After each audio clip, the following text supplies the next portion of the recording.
Local artists have erected wooden crosses for each of them. They're not just crosses, they're faces of husbands, wives, fathers, mothers, brothers, sisters, children. Robertson hopes the families can start healing. Now to Jacksonville, Florida. Exit the vehicle now! Where video of a winter traffic stop shows an officer punching a man in his car. William McNeil had refused commands to get out. That day, I just really wanted to know, why I was getting pulled over and why I needed to step out the car when I knew I didn't do nothing wrong. There is an investigation. CBS's Allison Keyes on a change at Uber. Starting next month, women getting into an Uber have the option to choose female drivers when booking their rides. Women drivers can also choose to ferry female passengers. The company says it's about giving women more choice and control when they ride or drive. Uber is test driving the program in LA, San Francisco, and Detroit. The Dow is up 373 points. This is CBS News. Are you looking to hire? ZipRecruiter finds the best candidate for your job fast. Try ZipRecruiter for free at ZipRecruiter. Looking to hire? ZipRecruiter finds the best candidate for your job fast. Try ZipRecruiter for free at ZipRecruiter.com/free. ZipRecruiter.com/free. You're listening to Leaf Filter Radio, and the guru of gutter protection himself, Chris Coonahan, is here to take your most pressing leaf-related questions. Hey, everybody, Chris here. I understand we have Ron on the line. Ron, where are you calling from? Uh-oh. Ron, are you calling from a ladder? Well, I was. I wanted to ask Chris what I need to do to get my gutters ready to have Leaf Filter installed. Oh, Ron, you don't have to do anything. A Leaf Filter Trusted Pro will come out and clean out your gutters, realign and seal your gutters, and install Leaf Filter, America's #1 gutter protection system. So I didn't need to get on this ladder? Ron, Leaf Filter Trusted Pros are in your neighborhood and ready to help. Just visit leaffilter.com/deal to schedule your free gutter inspection and get up to 30% off. Tampa Bay's TAN Talk. Entertaining and informative radio for the Sunshine State. Come on in, sit right down. Keep your hands up, keep your chin down. Shut the door. Time to go with Randy Harris and Knockout Radio. Ladies and gentlemen, Knockout Radio with Randy Harris is about to start. So get ready for the best MMA talk, games, interviews, prizes, and surprises anywhere. For Knockout Radio, I'm the voice, Ray Flores, and now here's Knockout Radio. Hey-o. Hey, everybody.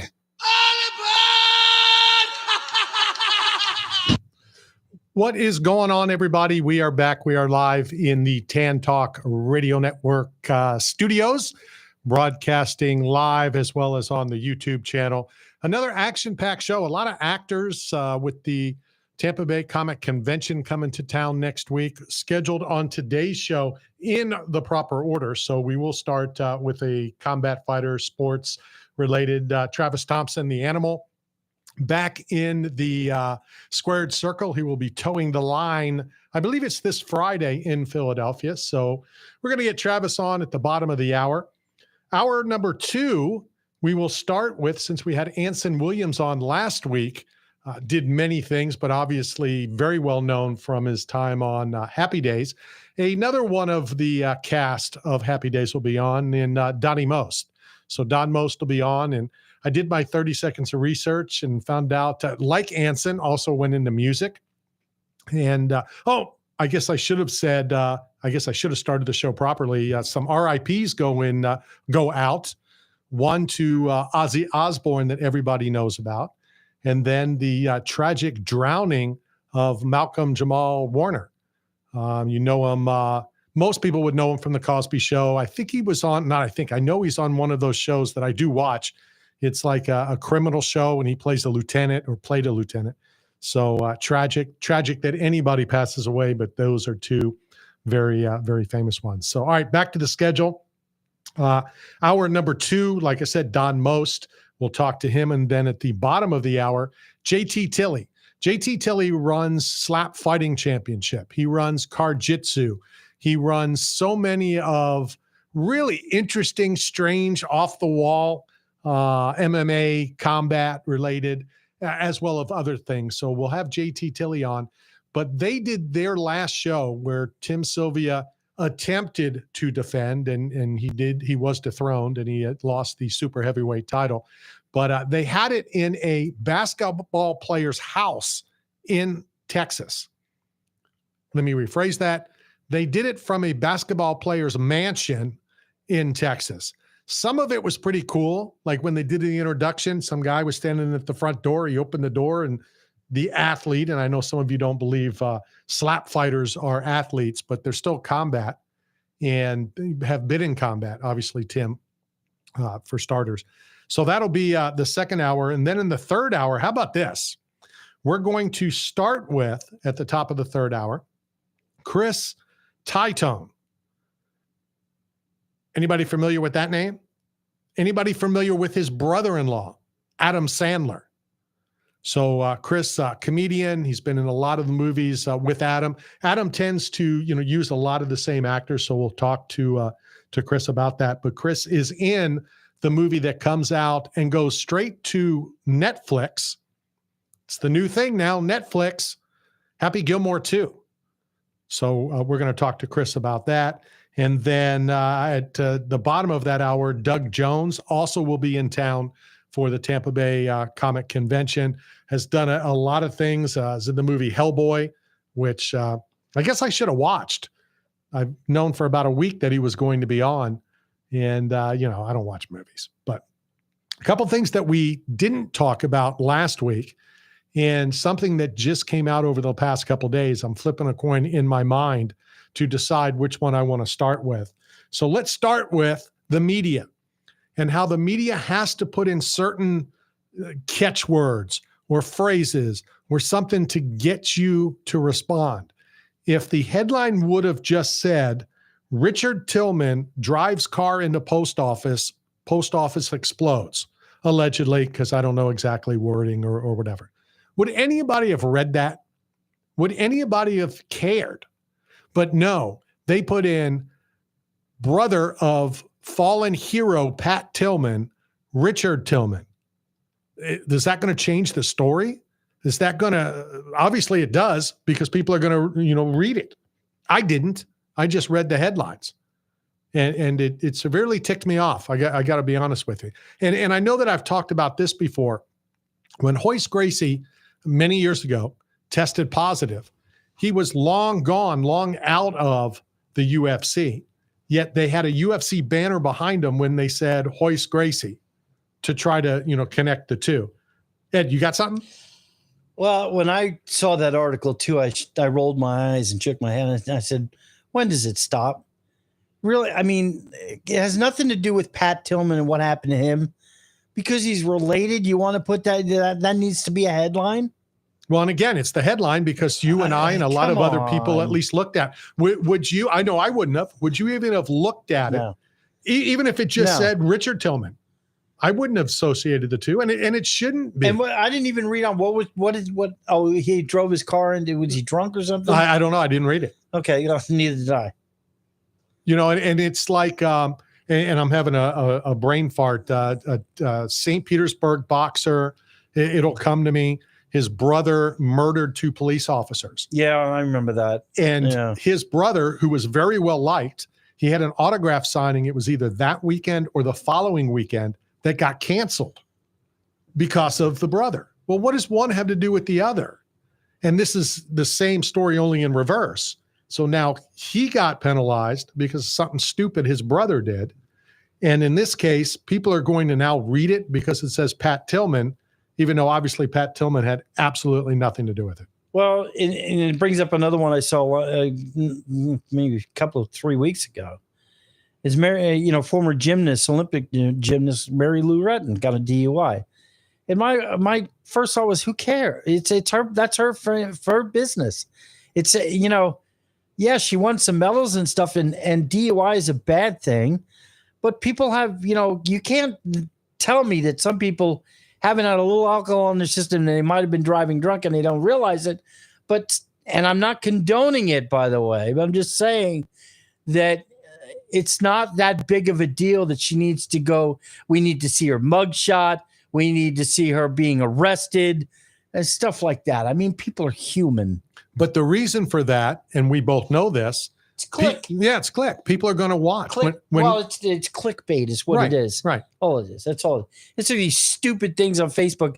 And I want to talk to Nelson and those people in the Bucks about these stupid organizations that have this insider that, like so-and-so is up for trade. They're going to get rid of this guy. And it's just a clickbait thing. It's not. I don't even know the name of it. I just keep blocking it. I think I saw one time, something totally had something to do with Mike Evans. Yeah, he's leaving or something like that, and it's just a clickbait. That's all it is. And they can go to their sponsors and say, "Look how many clicks we got on this story." Right? No, exactly. Before we hit our first break, kind of a celebrity was out at opening day at training camp today. I'll give anybody 2 seconds to guess. 1, 2. He was there to watch his son. Boy, now I'm getting old. Deion Sanders in the house today. He's not looking well either. He looks really frail. Something going on with him? Yeah, didn't he lose a toe or a couple toes? Well, that was a while ago. Well, but I think something else related to that. I there believe. Was something with Shaq was visiting him in a hospital for some reason. That's all I saw. And I didn't even know that he was sick enough to be in the hospital. Well, I put a picture, I put a post of a picture up, and I'll put it up on the YouTube and I'll show it to you. He looks a little frail. Have we covered any Buccaneers that their son has passed through one Buck? Culpepper. Okay, that's it. Vinny. Wasn't Testaverde there too? I didn't cover anything. God, I think that was fairly recent. I think so, but I don't know. All right, let's go hit our first break. Prima Donna just walked through the door. I see a tank of water over here. It's got to be him. Tell him no water allowed in studio. Yeah. Read that sign before you go in. Waterboarding in the studio. Hi, this is Vinny LeCavalier, and you're listening to Knockout Radio. Got bills and looking for work, but nobody is hiring? Staff Zone is, as the leading provider of commercial construction, industrial, and special event staffing throughout the Southeast, Texas, Las Vegas, Salt Lake City, Kansas City, and many other locations. Staff Zone has plenty of work for you, and they need you now. Don't wait. Go to www.staffzone.com and find a branch closest to you. Work today, get paid today. That's the Staff Zone way. Say goodbye to outdated equipment and welcome the latest smart technology into your home. With Cool Breeze AC, you can effortlessly control the temperature and create the perfect environment from anywhere at any time. Call Cool Breeze today at 727-954-3605. You're hungry. Where do you go to eat? Berg Sports Bar and Grill. You want to have a drink? Where do you go? Berg Sports Bar and Grill. Having a get-together with the guys from the softball team? Where do you do it? That's right, Berg Sports Bar and Grill. Located at 1320 Central Avenue, St. Petersburg, right across from Tropicana Field. Berg's is the best place to take the whole family for food and fun. Going to a Rays game? Have dinner before the game at Berg's, and after the Rays win, come and celebrate with all your friends at Berg's, right across from the Trop. So come down and see Berg and the whole gang at Berg Sports Bar and Grill. Berg Sports Bar and Grill. Rhino Cards, located at 406 11th Avenue North in St. Petersburg, is your one-stop card collection facility, specializing in all sports, Pokemon, Star Wars, and of course, Knockout Radio's favorite, the UFC cards. If you're looking to purchase, sell, or trade, then Rhino Cards is the place for you. Details are coming on some very awesome UFC card giveaways, thanks to Rhino Cards as well. That's Rhino Cards, conveniently located in St. Petersburg, on 4th Street and 11th Avenue North. The once-a-year event is back. Tampa Bay Comic Convention is coming your way August 1st through the 3rd. Join the ultimate 3-day pop culture experience where you can meet your favorite celebrities, explore an immersive vendor hall, hear special guests share stories, and connect with a community that shares your passion. Tampa Bay Comic Convention is the perfect place to bring your family, make new friends, and share unforgettable moments with fellow fans. Save on tickets now with promo code MAGIC at TampaBayComicConvention.com. 8 Man Strong is not simply about the biggest or strongest. It's about those who have survived true lows, suffered, faced demons real or in their heads, and are fighting to come back against it all. If you live with a passion for greatness and strength and resilience towards all obstacles that may attempt to derail you, if you are bold and aggressive in the pursuit of the things you want in life, if you are meant to overcome everything that stands in your path of reaching your goals, then you are 8-man strong. Hey, this is the A-Hole Show. Wes Sims here, and you're talking sports with Randy Harris, my main man.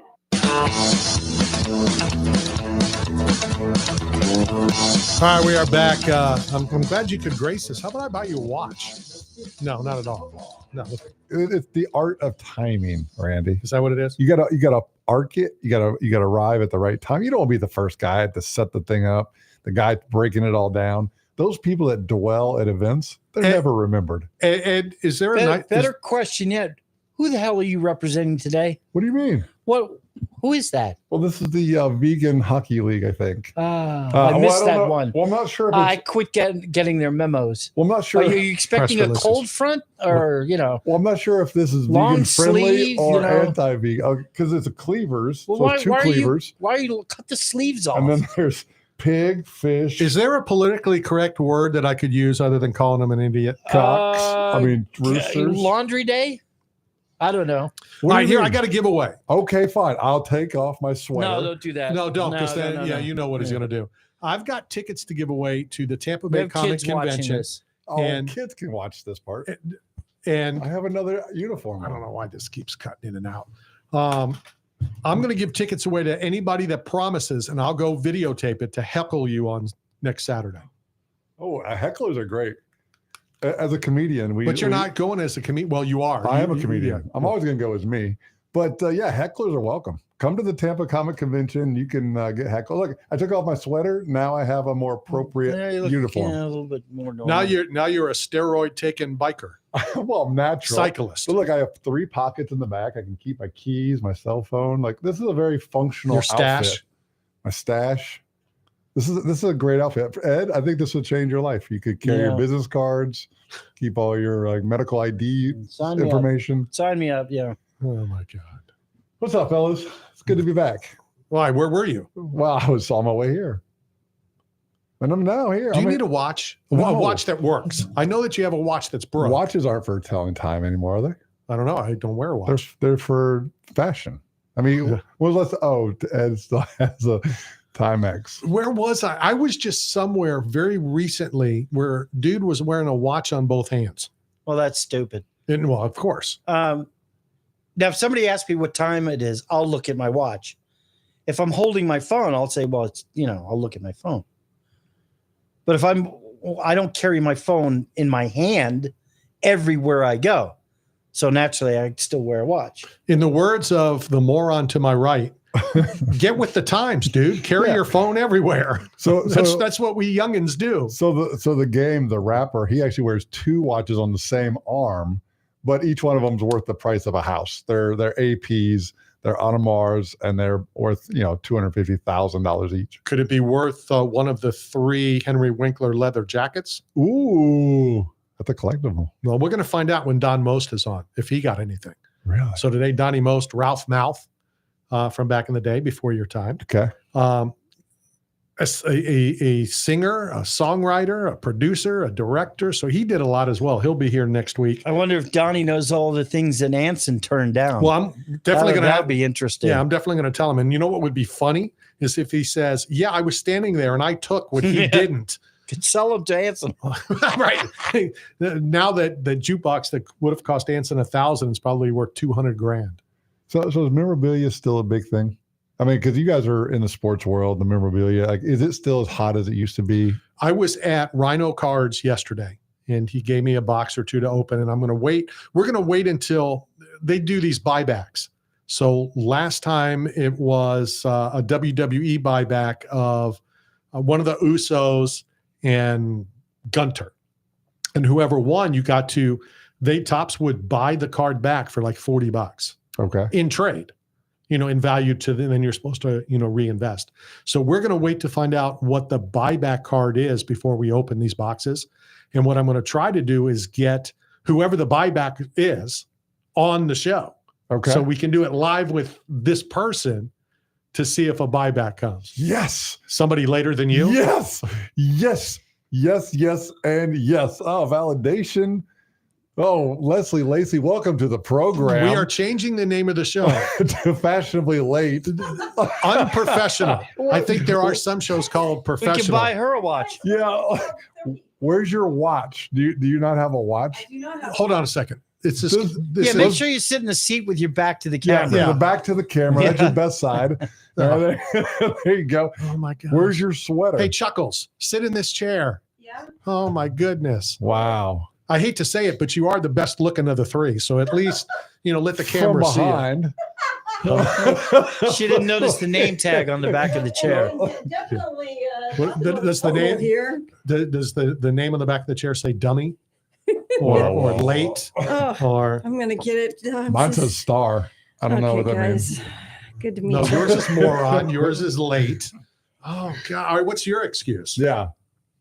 Weather. Say the rain. Yeah. Well, listen to you. She's a meteorologist. I'm a meteorologist. The weather There girl was some says. intense weather coming on the way over here. That drizzle really kicked my ass coming across Howard Franklin. Listen, it's going to be raining a lot today. Yeah. And it was across the Howard Franklin after I got over. I'm telling you. I drove over Morning, the pull Howard up. Franklin. I went to One Buck. I went to the opening of training camp. There was no traffic. There was no weather. It was on the Pinellas side. You both are full of crap. Listen, She's let an me- expert. What are you talking about? Let me explain something about. Meteorologists are just like the 1-900 numbers for gambling. They're right 50% of the time. It's explain going to rain. something It didn't rain. about our storms here that is very unique. And it's one of the reasons that we are called the Tampa Bay Lightning. Yeah, when they we follow want to put this to individual people sports. like meteorologists and Coming talent. from a former meteorologist. We have convergence in our area that Convergence, like Randy. no other You know what I area just in the thought? United Not only States. was she a meteorologist, so she should know weather, she was also a traffic person. Yeah, so she would have had both of these down pat. And let me pull out my news hat, okay? I'm telling you some news right now There you that go. it was raining and we had some intense. I couldn't even see it. I had to pull Leslie over. Lacey's Visibility. news break. Le- Ozzy less than- Osbourne Less passed than away. a quarter mile visibility on all-time low.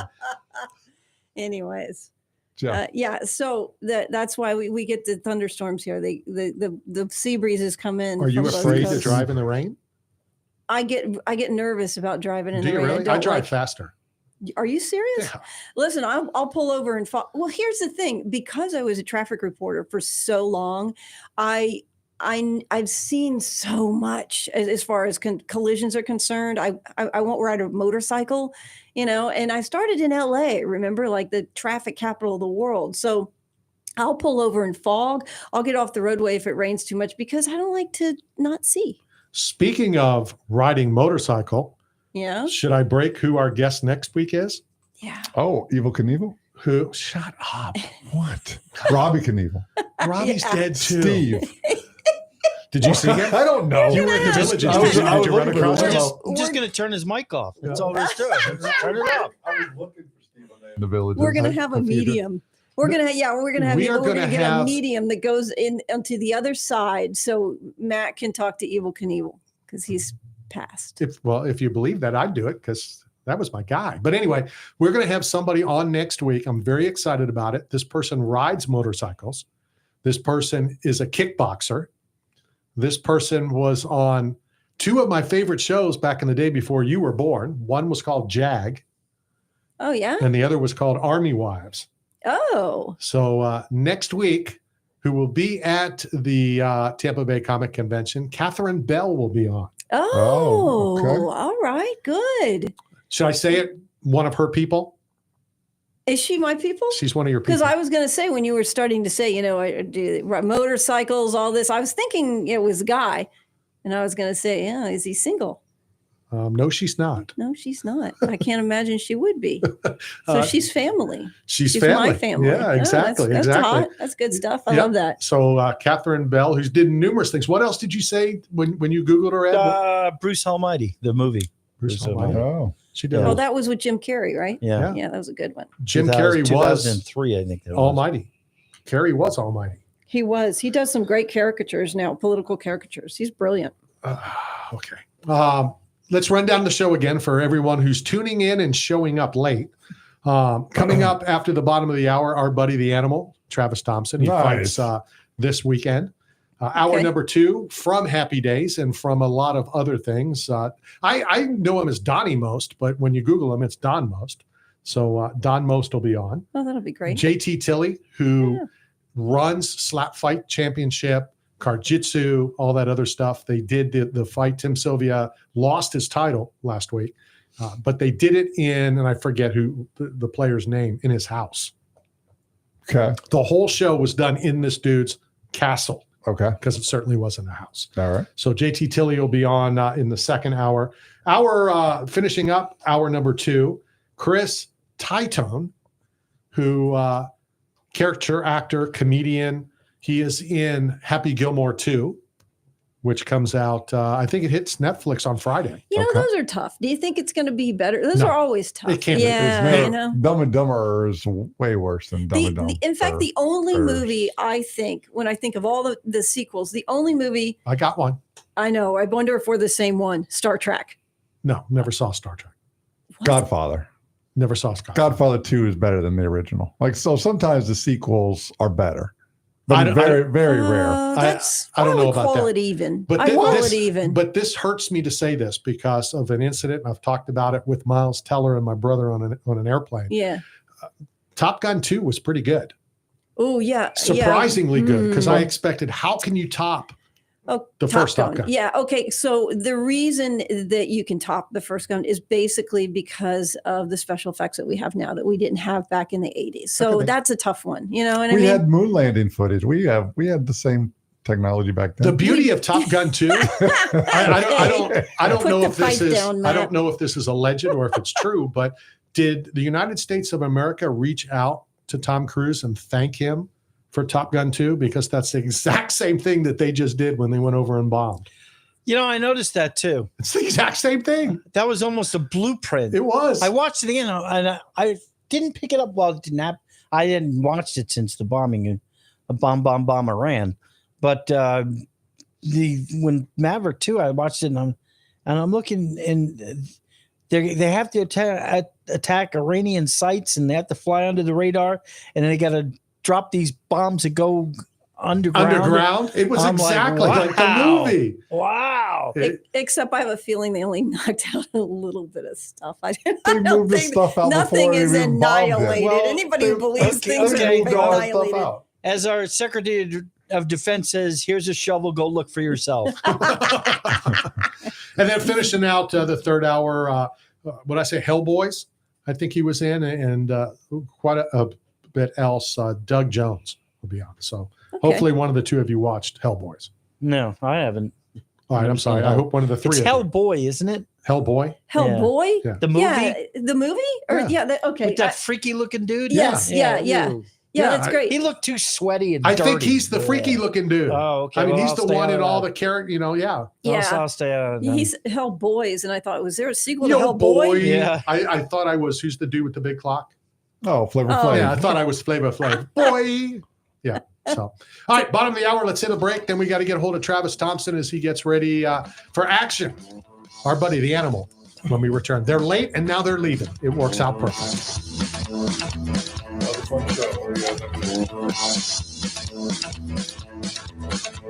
Hey everybody, this is James Young from the rock band Styx, and you are talking sports with Randy Harris. Don't touch that dial.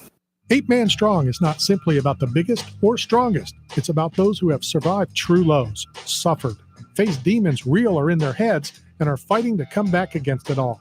If you live with a passion for greatness and strength and resilience towards all obstacles that may attempt to derail you, if you are bold and aggressive in the pursuit of the things you want in life, if you are meant to overcome everything that stands in your path of reaching your goals, then you are 8 Man Strong.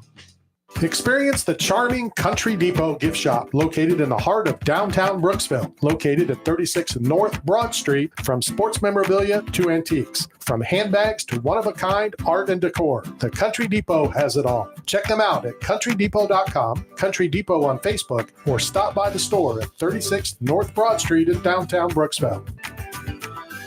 This is Randy Harris for Mick for Hair at Got Split End Salon in Pinellas Park, our official hair care and grooming provider who caters to everyone, women, men, kids, and senior citizens in an affordable, upscale environment staffed with the most talented professionals in the business. Visit Mick for Hair at Got Split Ends today at 4376 Park Boulevard in Pinellas Park, or call them at 727-290-9873.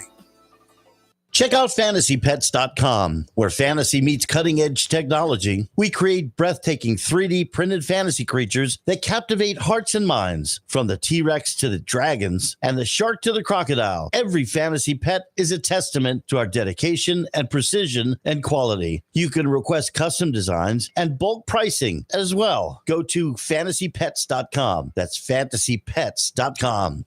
Got bills and looking for work, but nobody is hiring? Staff Zone is, as the leading provider of commercial construction, industrial, and special event staffing throughout the Southeast, Texas, Las Vegas, Salt Lake City, Kansas City, and many other locations. Staff Zone has plenty of work for you, and they need you now. Don't wait. Go to www.staffzone.com and find a branch closest to you. Work today, get paid today. That's the Staff Zone way. This is Larry Johnson, and you're talking sports with Randy Harris.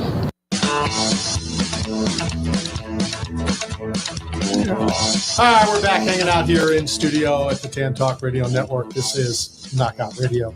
I know we're going to go to the phone lines here momentarily. We're good to go there. We'll do it in about 12 seconds. But I'm upset that there's not more negativity on the whole Tim Kennedy story. Oh, we all know about valor, claiming he had a military Bronze service. Star and all that. We'll get to that. The only thing worse than what we're going to say about Tim Kennedy is keeping the animal caged up and not on the air. So let's go to the phone lines. Travis, how are you? I'm doing well, Randy. Thanks a lot. How are you? We're all doing good. Excited for you to get back in action. And first, who are you fighting? Who knows? Okay. I have no clue. It was supposed to be Michael Livingston, then it's Derek Gates. I have no clue. So you're going to take them all on at the same time? I would love that. That'd be great. Let me ask you this, Trav. Where you are in your career right now, why are you still fighting, and why are you fighting on to be on the smaller card in Philly and not in like the big one in Fort Lauderdale? Oh, I could care less where I fight. I just enjoy doing it still, and I know you only have a couple left in you. Like, your body's going to tell you, I'm still doing it. Body still feels great, so why you can do it. Is it still just as much fun? I'm sure you still get the rush, walking in and the actual competition, but is it still fun, or is it just, gives you something to do, make a couple dollars and get you out of the house? Well, it's has always been fun, and it will always be fun. The only thing that isn't fun is all the production that goes into it and all the politics. Well, it's politics everywhere. Yeah, I know, and that's what kind of discourages me sometimes. What's up, Trav? Dude, it's me. What's going on? What's up, dude? We had to push you back a little bit because Matt, finally graced us walking through the door late. Listen, that's funny. Travis, and the only thing he knew I was going to be on the radio. That's why he had to come in. Well, that's why he was late. But the only thing worse than him being late was Leslie being even later. Oh man, that's ridiculous. Listen, Trav, here's what you're gonna understand. You know how the bad weather. Well, look, there's certain places on a fight card that are better to walk out for, right? It's like that arc where you have the most viewership, the most eyeballs. Exactly. So I live my know life. you know you're doing that. I live my life like a walkout. I got to make sure I time it right. I don't want to be the setup right guy. time. There's no one there in the prelims. Exactly. And I want to be there at the final because everybody fell asleep or already left. So I want to be right in that sweet spot. Perfect. Good call. Good call. How's training camp, bro? How's everything? How you feeling? Everything's great. I feel phenomenal. I mean, everyone says it, but this was like the best camp I've had. All right. Everyone always says that, but I mean, my hands are great. My speed's great. I feel phenomenal. Okay. First of all, let me jump in.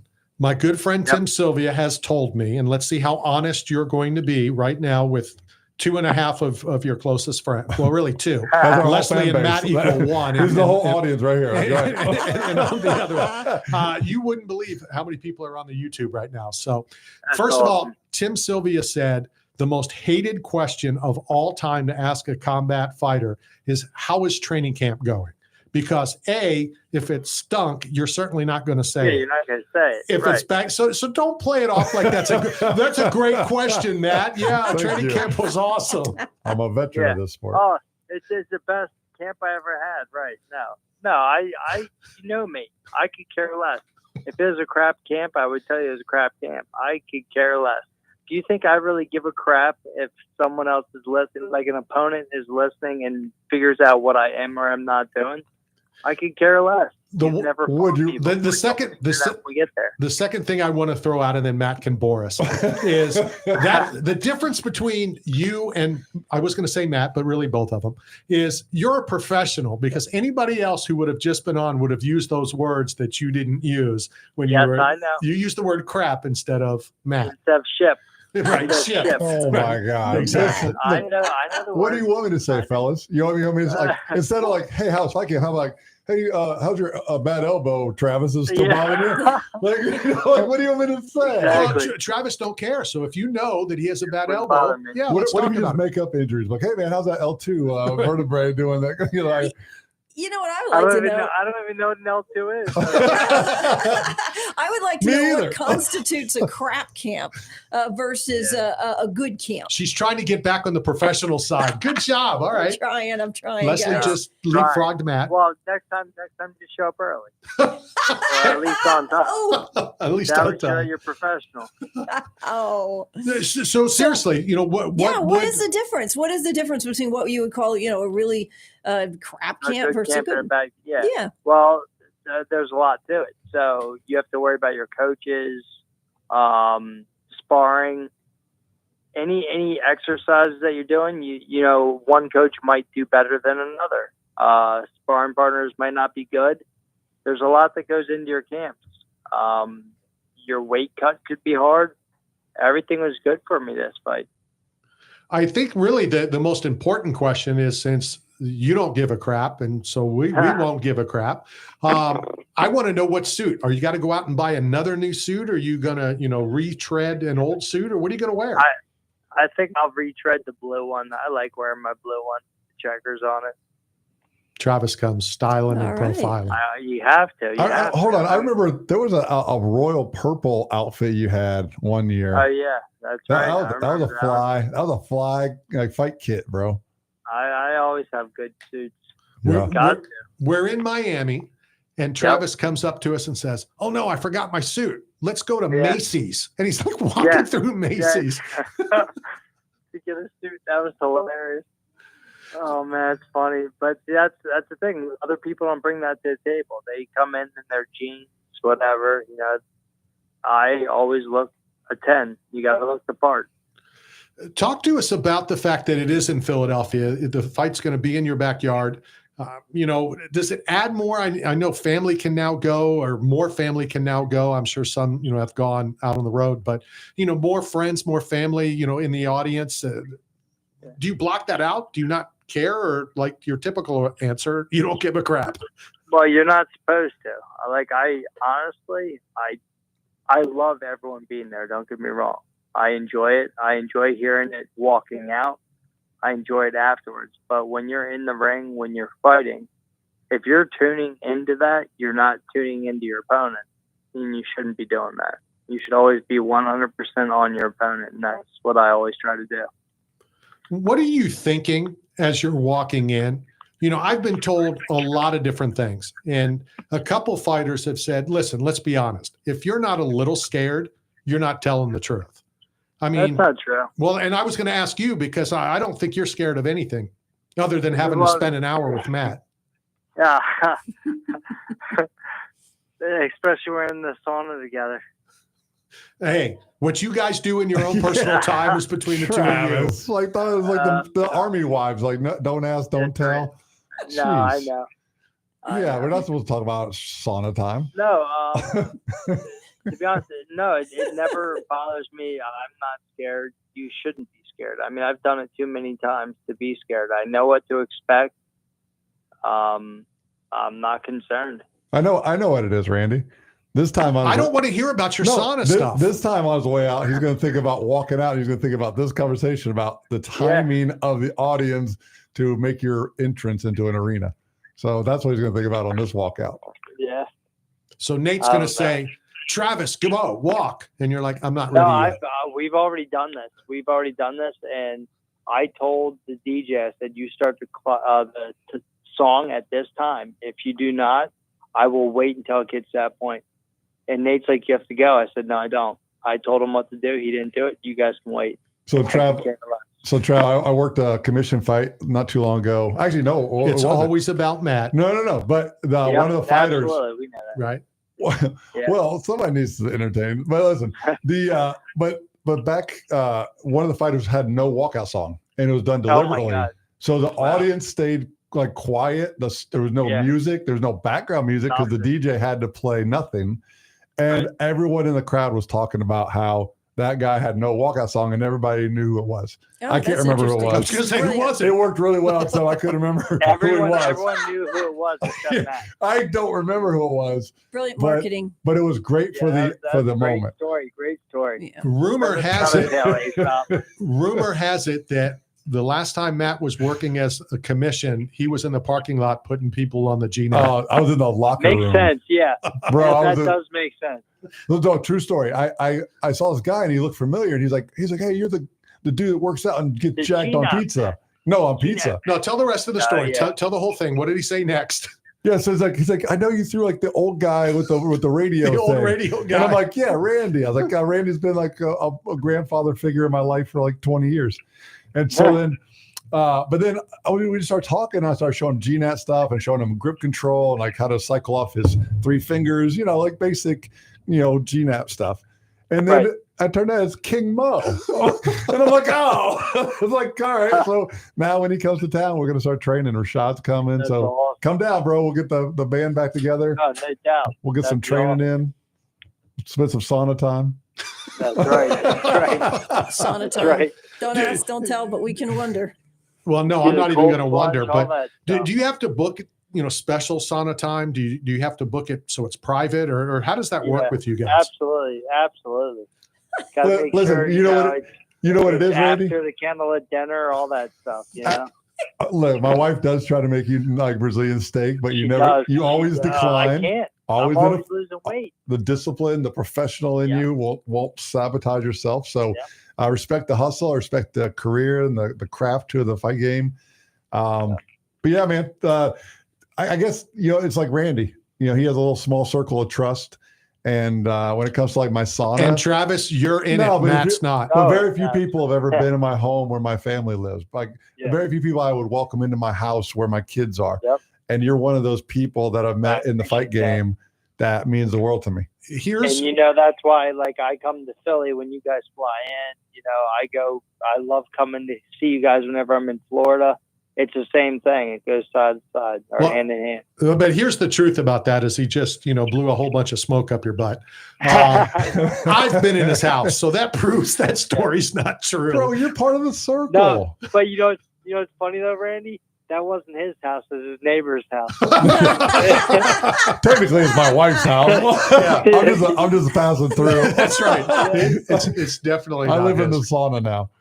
So. Right. That's right. So I know it's the same basic, boring. What can the fans expect when they tune in? If they're in Philly, they grab a cheesesteak, then they come and watch you perform. Say fireworks. Say fireworks. It's always the animal. Best version of Travis. You're always gonna see the animal. You're always gonna see me unleash, and you're gonna see nothing but pressure.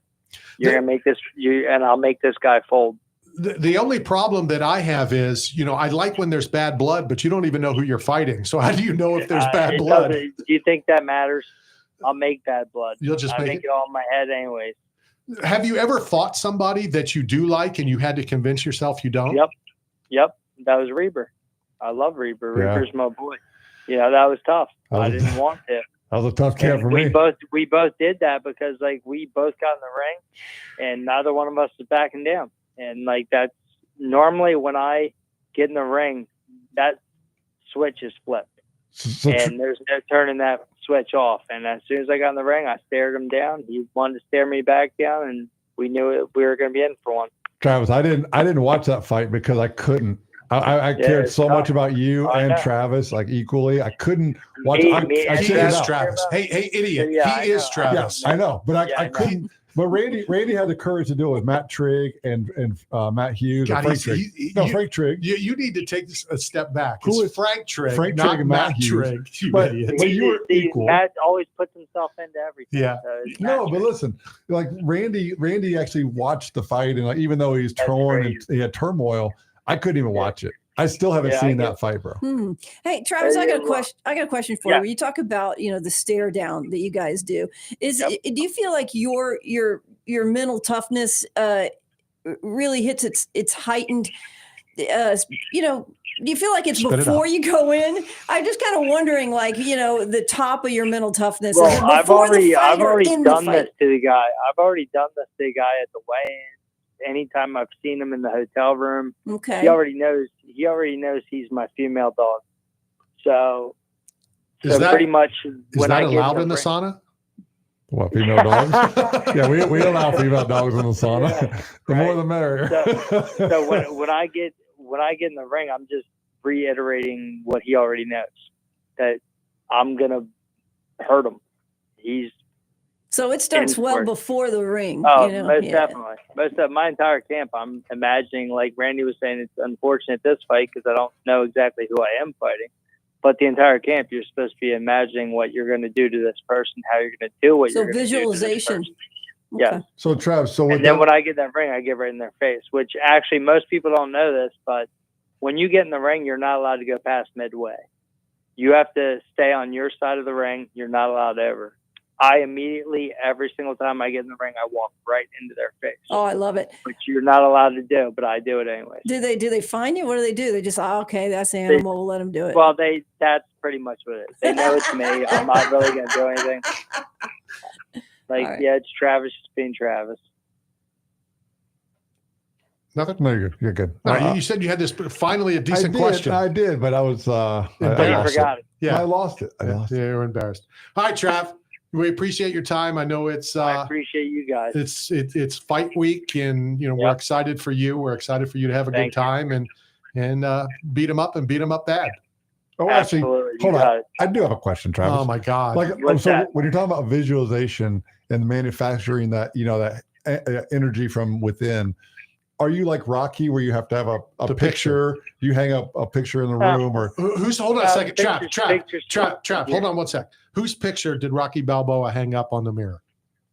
Oh. No, wow. I know. What's No, that? no, I What's know. that, Hold on. I want to see if the idiot knows. Hold on. I've never watched the movie. I've never watched Rocky. So that's no. I've never seen it.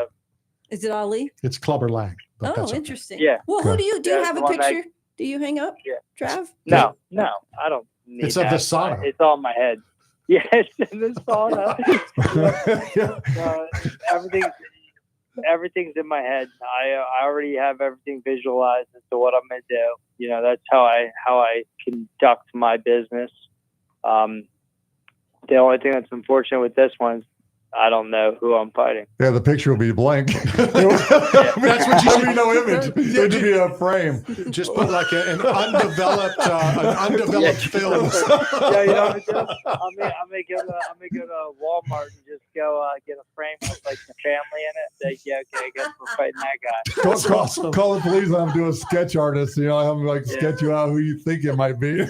Shoot that on Yeah, video and exactly. get it to us. We'll put it on the That YouTube would be- channel. Yeah. That would be good. That would be A good. sketch yeah. artist. Awesome. All right, Trav. We appreciate your time. Thanks a lot, guys. Enjoy the next couple of days. Have fun. Thanks a I'll lot. holler at you next week. Love you, man. Sounds good. Love you guys. Later, bro. Later. That is the animal from just outside of Philadelphia, Travis, the Animal Thompson. He What a doesn't, good he dude. doesn't act like he's from Philly though. Like he doesn't have that Philly like obnoxious booing Santa Claus demeanor. First of all, he's they did not boo Santa Claus. It was an imposter. It was somebody dressed as Santa Here Claus, we go sitting again. in the stands, It's not an drinking, apple. It's really an orange. drinking a brew. It just looks like an apple. And we both know Travis well enough to know that. What are you doing? Hey, co-pilot. Oh, my Are God. the Philly fans the worst fans of all time? It's using AI. Right, we have a reputation. AI. Yeah, that's all he does.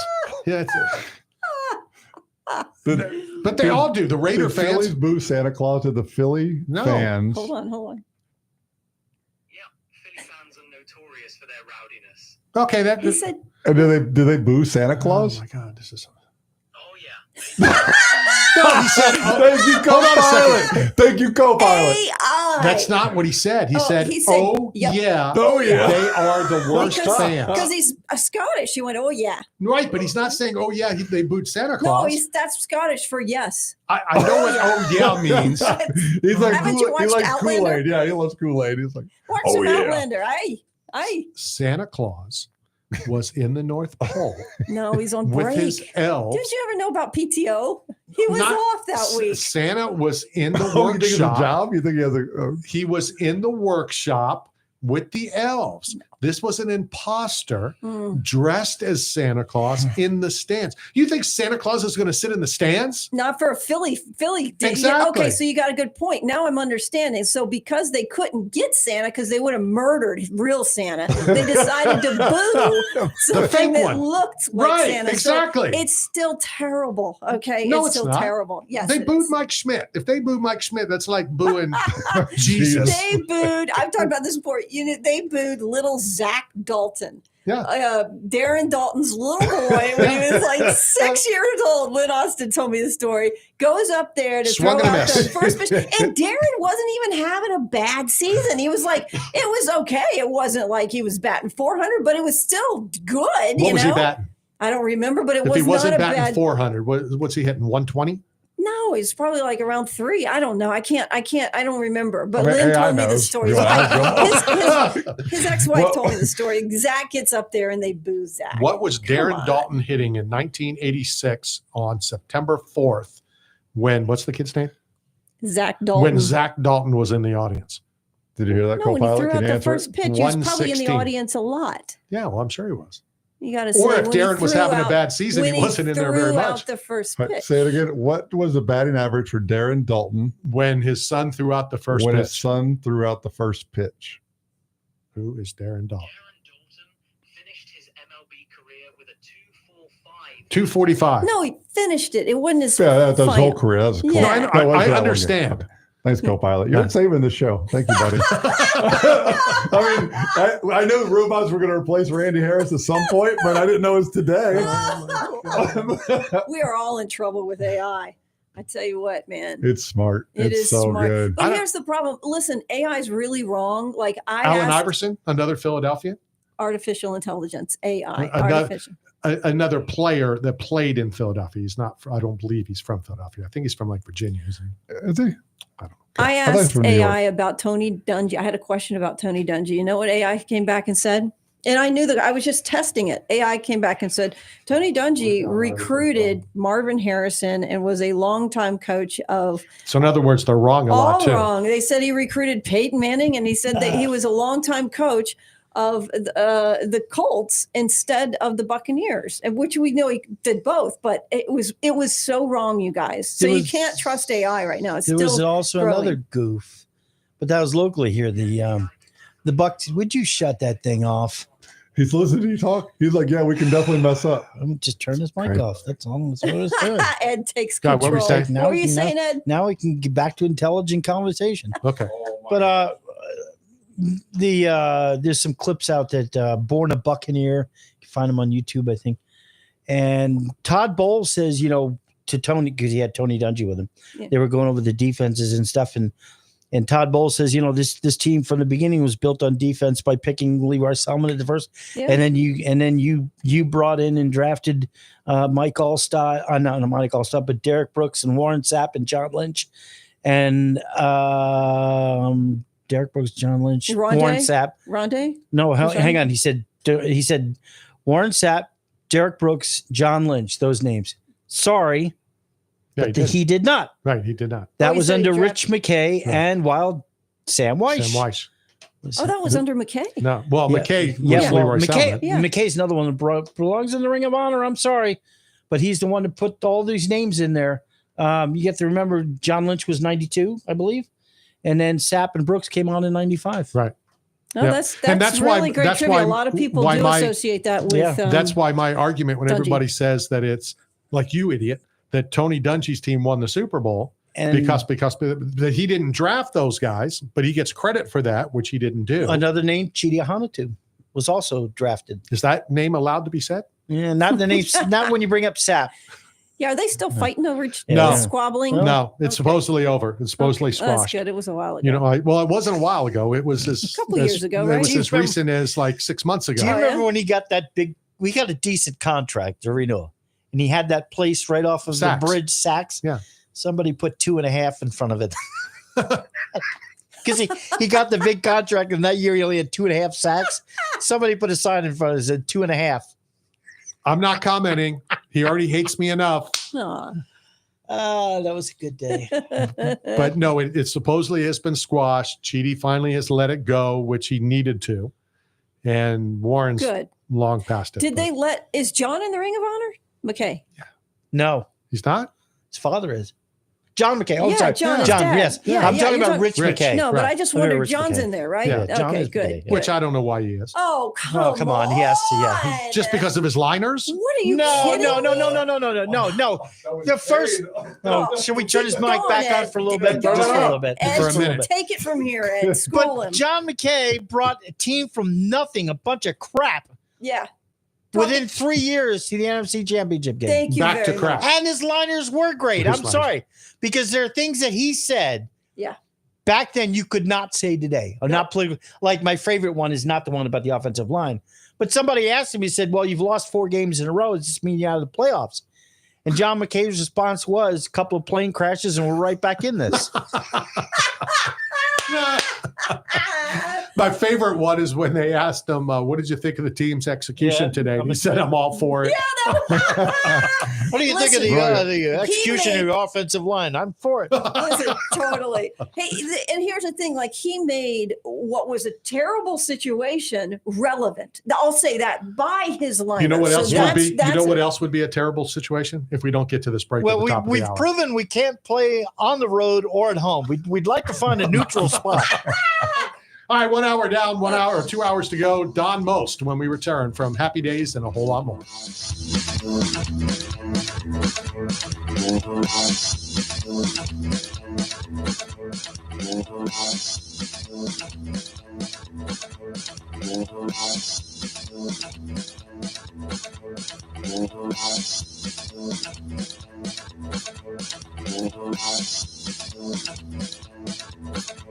This is Vernon Davis, and you're talking sports with Randy Harris. Got bills and looking for work, but nobody is hiring? Staff Zone is, as the leading provider of commercial construction, industrial, and special event staffing throughout the Southeast, Texas, Las Vegas, Salt Lake City, Kansas City, and many other locations. Staff Zone has plenty of work for you, and they need you now. Don't wait. Go to www.staffzone.com and find a branch closest to you. Work today, get paid today. That's the Staff Zone way. 8 Man Strong is not simply about the biggest or strongest. It's about those who have survived true lows, suffered, faced demons real or in their heads, and are fighting to come back against it all. If you live with a passion for greatness and strength and resilience towards all obstacles that may attempt to derail you, if you're bold and aggressive in the pursuit of the things you want in life, if you are meant to overcome everything that stands in your path of reaching your goals, then you are 8 Man Strong. WTAN, Clearwater. FM 106.1. WDCF, Dade City. FM 102.3. Listen. This is CBS News on the Hour, sponsored by O'Reilly Auto Parts. I'm Steve Kafin. The father of one of 4 Idaho murder victims calls Brian Kohberger a loser, absolute failure. At his sentencing hearing, Dylan Mortensen is the surviving roommate of the 4 college students. She also called him out. He chose destruction. He chose evil. He feels nothing. He tried to take everything from me. My friends, my safety, my identity, my future. Kohberger, who struck a plea deal, is likely to get 4 life sentences without parole. CBS's Jonathan Vigliotti. There are still many questions that may never be answered. Chief among them, Kohberger's motive for murdering the 4 college students.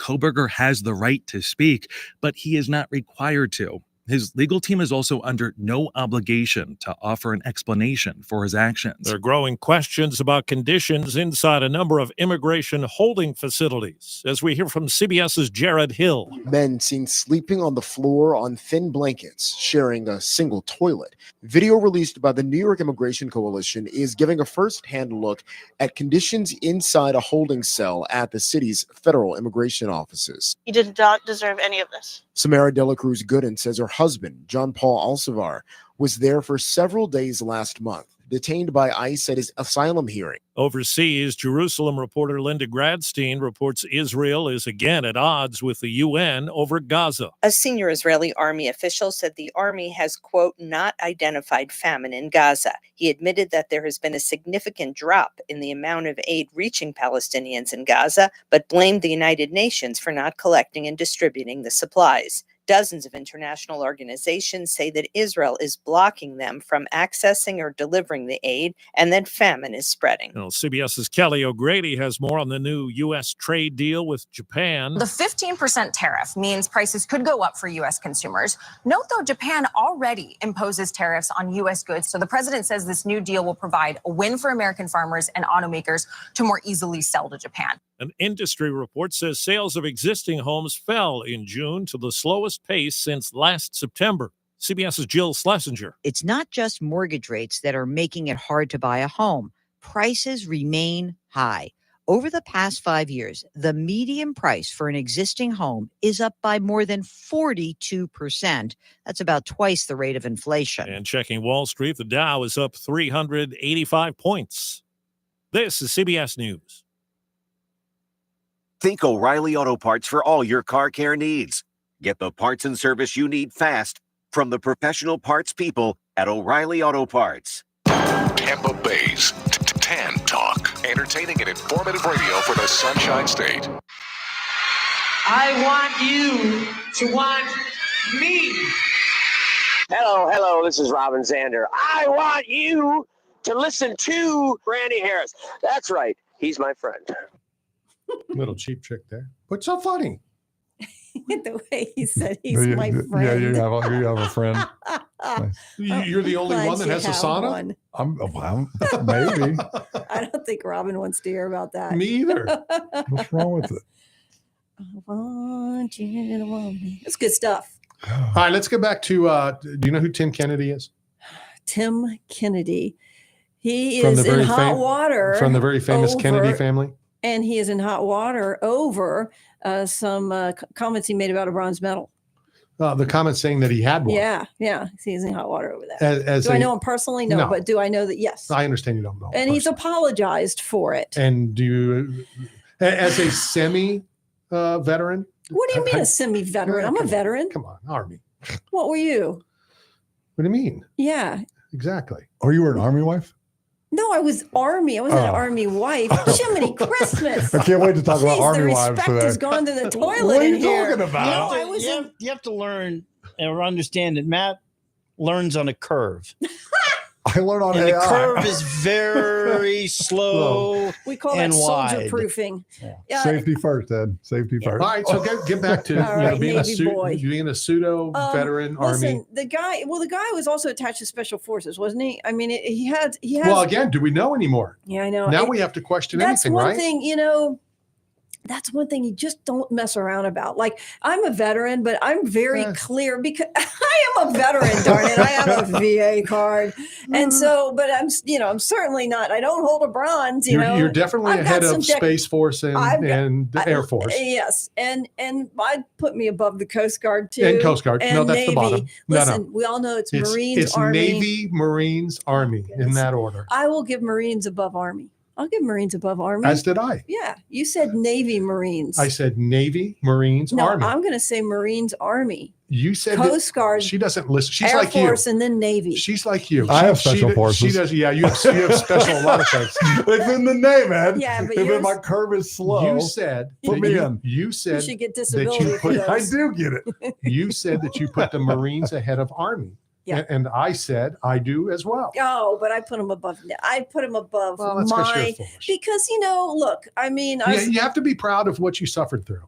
Yeah. Right. And sometimes the A&R All right, so crap. Hold on. Was it suffering? Was it really suffering? It's Was it Army. military? It's Army. No, see, but for the military, what was it suffering? Because I see a lot of good that's come out of it. Like I see good It's in both. like It's is there both. yeah. Well, yeah. I mean, for example, I was in during the don't ask, don't tell policy. Okay. And that was What does that mean? That means if you're gay, And you're in the not sauna. because no, not in the sauna. You don't tell anyone. Did they have saunas at the Army base? It's not any that I saw. Except no, they did what was called the smoking you. When they smoke you, they make you work out so hard until they start to see steam or someone throw up. Then they stop the workout. That's true. That's what they would do. This is basic training, but basic training has gotten so much easier. It's so easy compared to what it is now. Is that because we're not fighting hand-to-hand combat anymore? Is it more because of drones? And as a matter of fact, my niece recently graduated over in Fort Jackson. We call it Relax in Jackson, but and she didn't have to do hand-to-hand. And I was like, how is that possible? And apparently it was a post-COVID thing. I mean, I remember that day. I was thrown on the ground over and over and over all day long, and my body hurt for a week, and it was on frozen tundra, and it wasn't in Green Bay. It was the Ozarks in Missouri. I went to Fort Leonard Wood. It was brutal. So maybe other basics are better. Relax in Jackson obviously has a reputation for being one of the easier basic trainings, but mine was tough. So COVID changed, like we're going to go to war with you, but within 6 feet. Right. I don't understand that. Put a mask on. They've changed a lot of stuff. Even the test and stuff is the physical fitness test. Could you imagine we all had to go into these gas chambers? Could you imagine, because you would just take the mask from the next person. Can you imagine? No, I have to clean it first. No, I didn't. We didn't do that. What do you mean?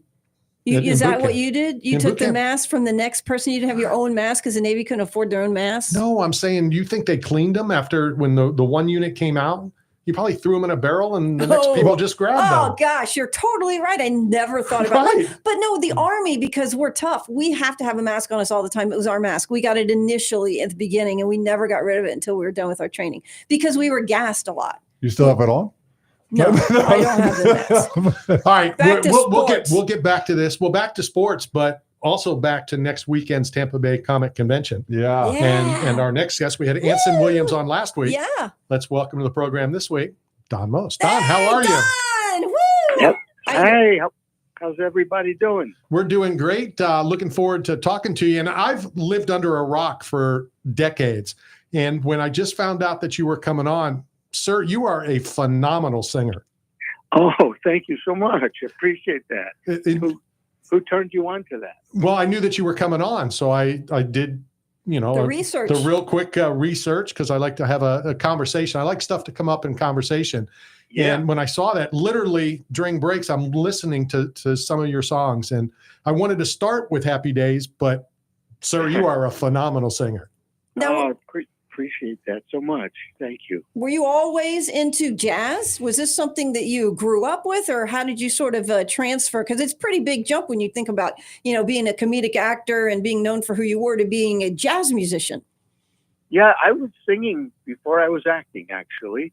When I was 14, when I was 13, I was going to the school in Manhattan because I grew up in Brooklyn. And I would go take the subway into Manhattan every Saturday to a school. It was for singing and acting and dancing.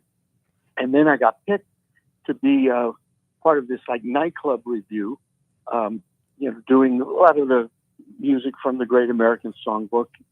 And I was to perform in nightclubs up in the Catskill Mountains, which was a big resort area upstate New York. So I spent my summer. I was 14, turning 15. Singing in all these nightclubs, and I mean that was like my first love, so to speak.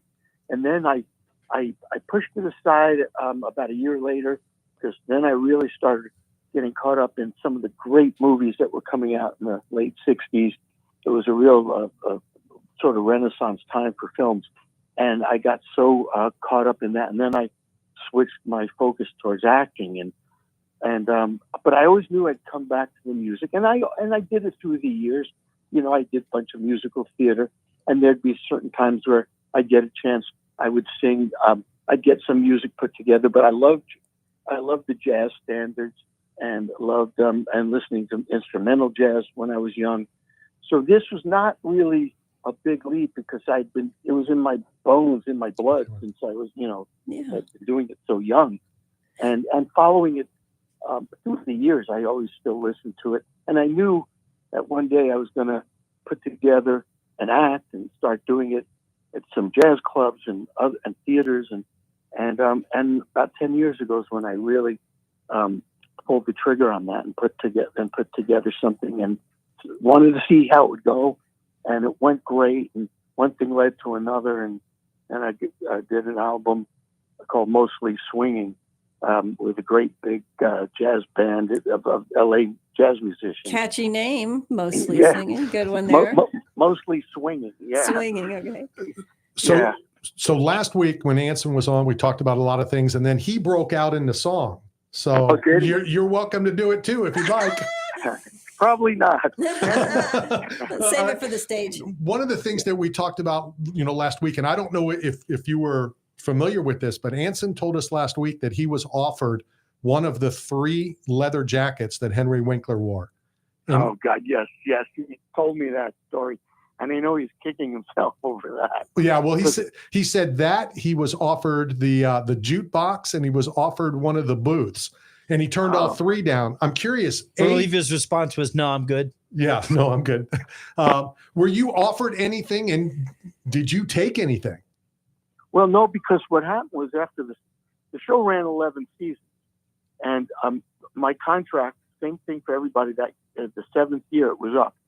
And at that time, Ron Howard and myself decided for different reasons not to renew. And we left the show. I mean, our contract was up. And so we weren't there for the last season, the last 4 seasons. So when they were doing all that, offering and divvying up some stuff, unfortunately, I wasn't even there to have that option. What's it called when time runs out? The legal term for it. The end of your contract. No, like statute of limitations. Statute of limitations. Oh, okay. So since the statute of limitations is over, did you take anything while you were still on? Well, I did. There's one thing that I did take. It might be another, but the one thing that I have, sitting down in my office is when I first screen tested for Happy Days. This was, 73, and we did the pilot in late 73. So we were doing the screen test, and there were a lot of people. Actually, Ron Howard and Anson Williams had the screen test, even though they had done a pilot for the show about a year and a half earlier. But it didn't sell, and that's what. But then later on, they decided to try again because the 50s got hot with Grease on Broadway and American Graffiti came out that summer. So they decided to make another pilot, and Ron and Anson had to screen test because ABC thought, well, now it's 2 years later, they might be too old to play high school, and Gary Marshall insisted they weren't, but he still had to screen test them. Anyway, I was there. Robbie Benson was there screen testing for the role of Richie. And anyway, so the cut to, I obviously get on the show. I didn't get the part of Potsy, but they kind of created Ralph for me. Oh, wow. That's a testament right there. They wrote in a character for you. Yeah. Because they liked my screen test so much, but they knew they wanted to go with Anson for Potsy because Hagen, Richie, and Ron had done it. But they said, we want to make you a regular. There's a small part in the pilot. We can make that, bigger, that kind of thing. So now, cut to, 4 years later, we're shooting now in front of an audience kind of thing. And I'm walking the day before we're going to shoot. I'm walking behind the set, and behind the set there it's like wood, these wooden little shelves and everything behind the set. And I see a clapboard. Now the clapboard is what they used to, when they're starting a scene. Yeah, take one, snap, take two, yes, right? Yeah. Exactly. And they snap it. Now they have it digitally, but back then it was just a wooden board with that plank that snaps down. So It's also to cue the sound, isn't it too? yes, to sync the sound. Yes, that's the base. That's the purpose of it, and it shows the scene number and all that. So so those are all on tape. So I see this clapboard, and I go, well, I see a name on it, and I get closer, and I see it says pilot Happy Days, director Gary Marshall, and then it has tape of a lot of the people who were screen testing. So I see on the tape Robbie Benson, I see my name, and I see some of the other names, and I think Ron is on there too. So I just took it. Wow. That's cool. I snatched that one. That's cool. So I do have that. So we're talking to Don Most on Happy Days, the iconic TV show series. Don, my question for you is, with technology and AI, when I looked up your name and your Wikipedia, it gives an overview and it says you left the show after 7 seasons because you felt creatively unfulfilled and typecast, wanting to pursue a more challenging acting role. So my question to you is, what do you do when you have conviction and you believe in yourself, but you take that leap and it doesn't work out the way that you thought it would? Or do you look back on that moment? Because I feel like me personally, I'm kind of stuck at the bottom. Like I make this leap into what I believe and it's not working out. No, well, it was tough. It was tough, but it's not like I didn't get work. And actually, the last 5-6 years, I've been doing what I've wanted to do. I've done it throughout, but in the last 5 years particularly, I've done about 7-8 films, and every one of them is completely different character from the one before. That's awesome. And Miles from Happy Days. And when I left the show, I didn't get it on the level that I would have liked, because when I left the show, I told my agent, I don't want to do any more television right now. I only want to do films and theater. And I went 6 months.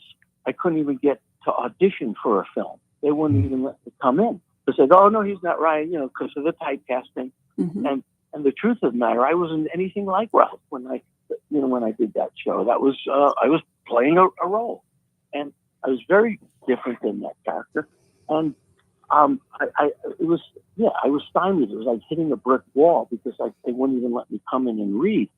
But then I started doing theater, and I did a lot of different kinds of roles, and that was great for the craft.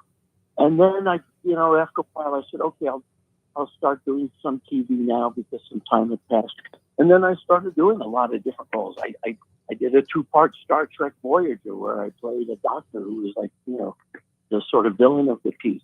I played a psychiatrist in the Crow, and I started doing. I played a heavy metal rocker in Chips, and That's great. and I started getting, the door started opening a little bit more and a little bit more, and then did some independent films. I played a like a retired alcoholic baseball player, and a lot of different things. So it's not like I stopped, and now if people check out, there's a movie that's coming out in theaters, not in a big scale because it's a smaller film, smaller distribution company, but it's been playing in theaters and it's rolling out across the country. It's called Harson's Island Revenge. And it's a true story, 1920s in Michigan area during Prohibition with all the bootlegging. And there was a very vicious gang called the Purple Gang. It's all true. And they were the most feared gang. I mean, they were a murderous, vicious gang. It was a Jewish mob. So I played the head of the Jewish mob, Ray Bernstein. And completely different. So if people go to my Facebook page, because I put up, sort of like a trailer of some of my stuff, like a minute of some of this, 1 or 2 of the scenes that I'm in. It's called Harson's Island Revenge. And you could look it up. You'll see it. You'll see trailers for it. And it's going to be streaming starting in October. But it is such a different and, intense kind of role. So I'm not going to say, oh, hey, it didn't work out. It might have, it was just a different route. It was a different journey because it was tough. I had to, really knock on those doors and audition for everything, and then get some of these. I auditioned for the Star Trek Voyager, and I got it. I auditioned for the psychiatrist role in The Crow, and a lot of those things. And then I got a recurring role on Glee, and I auditioned for that. So I had to work. I had to really work to break those doors down. But this started paying off because people started seeing me in different things. And now, so now I'm starting to get offers for these kinds of films, where before I wasn't. Don, two things. One, you said the key word, you had to work, and that's something Matt doesn't do. And I'm the hardest working guy you know. I don't ever stop. And second, I just want you, because everybody else already knows, I'm the head of this Jewish gang. So just letting you know. But not quite as vicious. Right. Don, first of all, thanks for all of the hard work and memories you gave us during your years at Happy Days. And unfortunately, I didn't have to go to AI to look up some of the funny points because I actually watched them live when they came out. So hold that on me. We had Anson on last week, and I asked him, about probably one of the saddest scenes in television is when Richie had to say goodbye to Fonzie, and there was a whole note thing and everything, and then he brought up the fire. And I forgot about that, and I went online and I looked up some stuff. And Tom Bosley years ago did an interview and said that, and I get your take on this, that when they decided, the producers and the writers, whatever, decided they wanted to change from Arnold's and go to what was it then? What did it move? Well, what happened was it was Arnold's, and it became, I guess, Al's. Yeah, and supposedly they didn't tell you, or something like that, and they burnt the set, and then you guys walked through it and they filmed it? No, I don't remember them not telling us. I mean, we knew that they were going to, what the script that episode was. So you saw it firsthand. It was being filmed. Yeah. I mean, okay. Well, what happened was it was indoors. I mean, it was just a set, and then they took the set, and then they made it look like it had, been in a fire. So I can't, maybe he was talking about that. They didn't tell us when they were going to do that. Maybe, I can't remember.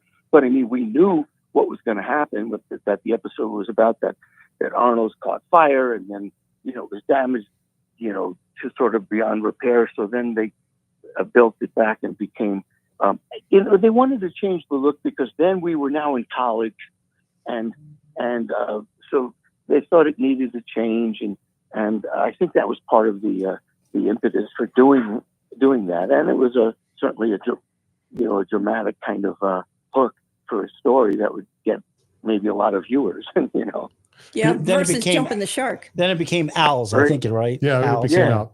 Big Owls, Yeah. I think, or something like that. Yeah. Before we run out of time, Don, let's talk about, you're coming to town to the Tampa Bay area next week, the Tampa Bay Comic Convention. What's it like for you? Here we're all reminiscing, at least the two older of us, these two young guys or young people probably haven't even seen the show too often. What's some of the things that the fans come up and talk to you about other than what we're reminiscing with you now live on the air?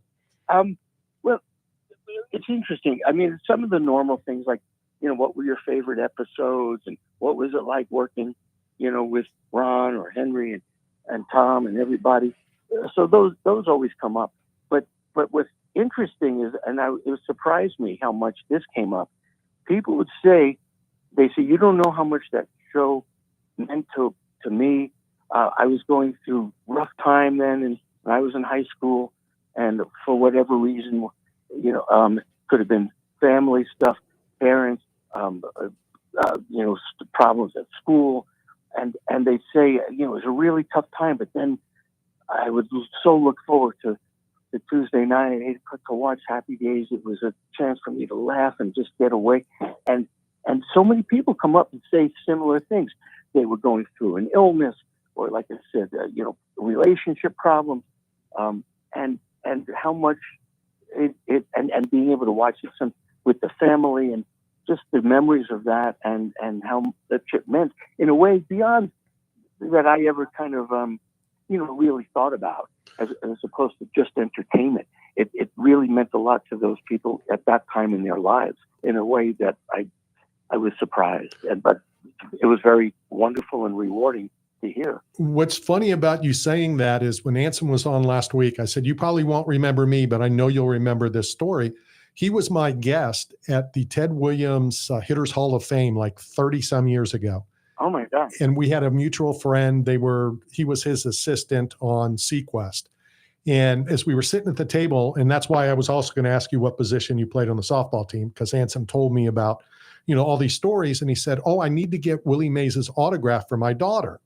And I said, a buddy of mine wrote a book, The 10 Best People to Ask for Autographs in Baseball and the 10 Worst. Willie Mays was number 1 and 2 for the worst. 1 and 2 for the worst? For the worst. He was just brutal. And I was around it enough that it's true. So Anson's like, okay, well, the heck with it. So then he told the rest of the story that I didn't know, but when him and Paul Sermons walked out and they were leaving to go back to Orlando to shoot Sequest, Willie saw them and jumped over tables and ran out. And I'm thinking, well, it's Anson, blah, blah, blah. And Anson's like, no, you don't get it. He ran up to me in the parking lot and said, I want to thank you for everything, you and the cast of Happy Days did, and on and on and on and on and on. And, then he got the autograph. But what was funny, and I didn't know this, that Willie started to sign the program and the pen died. And so he went back in and got a different pen, which was a different color. So he has Willie Mays' autograph. Anson has Willie Mays' autograph in 2 different colors, which is kind of crazy. But so yeah, crazy, yeah. When fans come up and I always ask, celebrities this, does somebody come like, from your childhood or a teacher or something that you guys crossed paths and, that it was an opportunity for them to come back and say hi? Oh, somebody from my past that I run into, that kind of thing? Yeah, yeah. Yeah, I'm sure that's happened. I can't think of a specific example, but I have this, vague memories of people, I hadn't seen in 30 years, and it's a totally different state, but they've moved, to Florida or North Carolina, and come up to me, and then I'll go, oh yeah, and I'll remember it. It wouldn't be like a close friend because most of those people, I stayed in touch with just a degree. But yeah, it's happened where people would surprise me and go, we were in, sophomore year together in high school at Erasmus Hall in Brooklyn, that kind of thing. It's definitely happened. So we'll surprise you next weekend at the Tampa Bay Convention Center when we'll say, we haven't talked to you in a long time. It's been a week. Hey, we just wanted to come out and say hi. Yeah, well, I'll be looking forward to meeting you in person.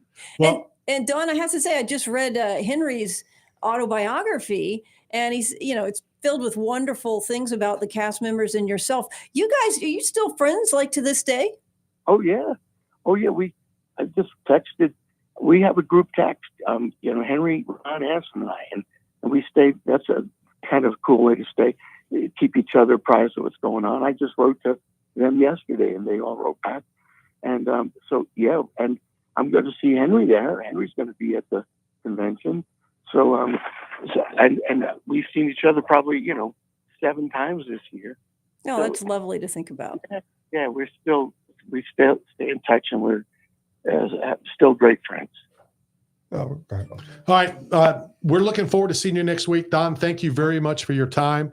I know we have your address. Normally we mail the thank you package. I'm going to bring yours. I'm going to bring Anson's to both of you guys next week. Perfect. Thank you for your time, and I'm looking forward to meeting you in person next week. My pleasure. Thank you all, and look forward to meeting you too. Awesome. That is Don Most from the cast of Happy Days. Ralph Mouth. And a singer. I mean, if you haven't seen it, Google it because it is absolutely incredible. All right, we're at the bottom of the hour. This is Knockout Radio. We'll be right back. Hi, this is Keenan McCardell, and you're talking sports with Randy Harris. Got bills and looking for work, but nobody is hiring? Staff Zone is, as the leading provider of commercial construction, industrial, and special event staffing throughout the Southeast, Texas, Las Vegas, Salt Lake City, Kansas City, and many other locations. Staff Zone has plenty of work for you, and they need you now. Don't wait. Go to www.staffzone.com and find a branch closest to you. Work today, get paid today. That's the Staff Zone way. Say goodbye to outdated equipment and welcome the latest smart technology into your home. With Cool Breeze AC, you can effortlessly control the temperature and create the perfect environment from anywhere at any time. Call Cool Breeze today at 727-954-3605. You're hungry. Where do you go to eat? Berg Sports Bar and Grill. You want to have a drink? Where do you go? Berg Sports Bar and Grill. Having a get-together with the guys from the softball team? Where do you do it? That's right, Berg Sports Bar and Grill. Located at 1320 Central Avenue, St. Petersburg, right across from Tropicana Field. Berg's is the best place to take the whole family for food and fun. Going to a Rays game? Have dinner before the game at Berg's, and after the Rays win, come and celebrate with all your friends at Berg's, right across from the Trop. So come down and see Berg and the whole gang at Berg Sports Bar and Grill. Berg Sports Bar and Grill. Rhino Cards, located at 406 11th Avenue North in St. Petersburg, is your one-stop card collection facility, specializing in all sports, Pokemon, Star Wars, and of course, Knockout Radio's favorite, the UFC cards. If you're looking to purchase, sell, or trade, then Rhino Cards is the place for you. Details are coming on some very awesome UFC card giveaways, thanks to Rhino Cards as well. That's Rhino Cards, conveniently located in St. Petersburg, on 4th Street and 11th Avenue North. The once-a-year event is back. Tampa Bay Comic Convention is coming your way August 1st through the 3rd. Join the ultimate 3-day pop culture experience where you can meet your favorite celebrities, explore an immersive vendor hall, hear special guests share stories, and connect with a community that shares your passion. Tampa Bay Comic Convention is the perfect place to bring your family, make new friends, and share unforgettable moments with fellow fans. Save on tickets now with promo code MAGIC at TampaBayComicConvention.com. 8-Man Strong is not simply about the biggest or strongest. It's about those who have survived true lows, suffered, faced demons real or in their heads, and are fighting to come back against it all. If you live with a passion for greatness and strength and resilience towards all obstacles that may attempt to derail you, if you're bold and aggressive in the pursuit of the things you want in life, if you are meant to overcome everything that stands in your path of reaching your goals, then you are 8-Man Strong. Hey, this is Steve Young. You're listening to Talking Sports with Randy Harris, straight from Tampa Bay.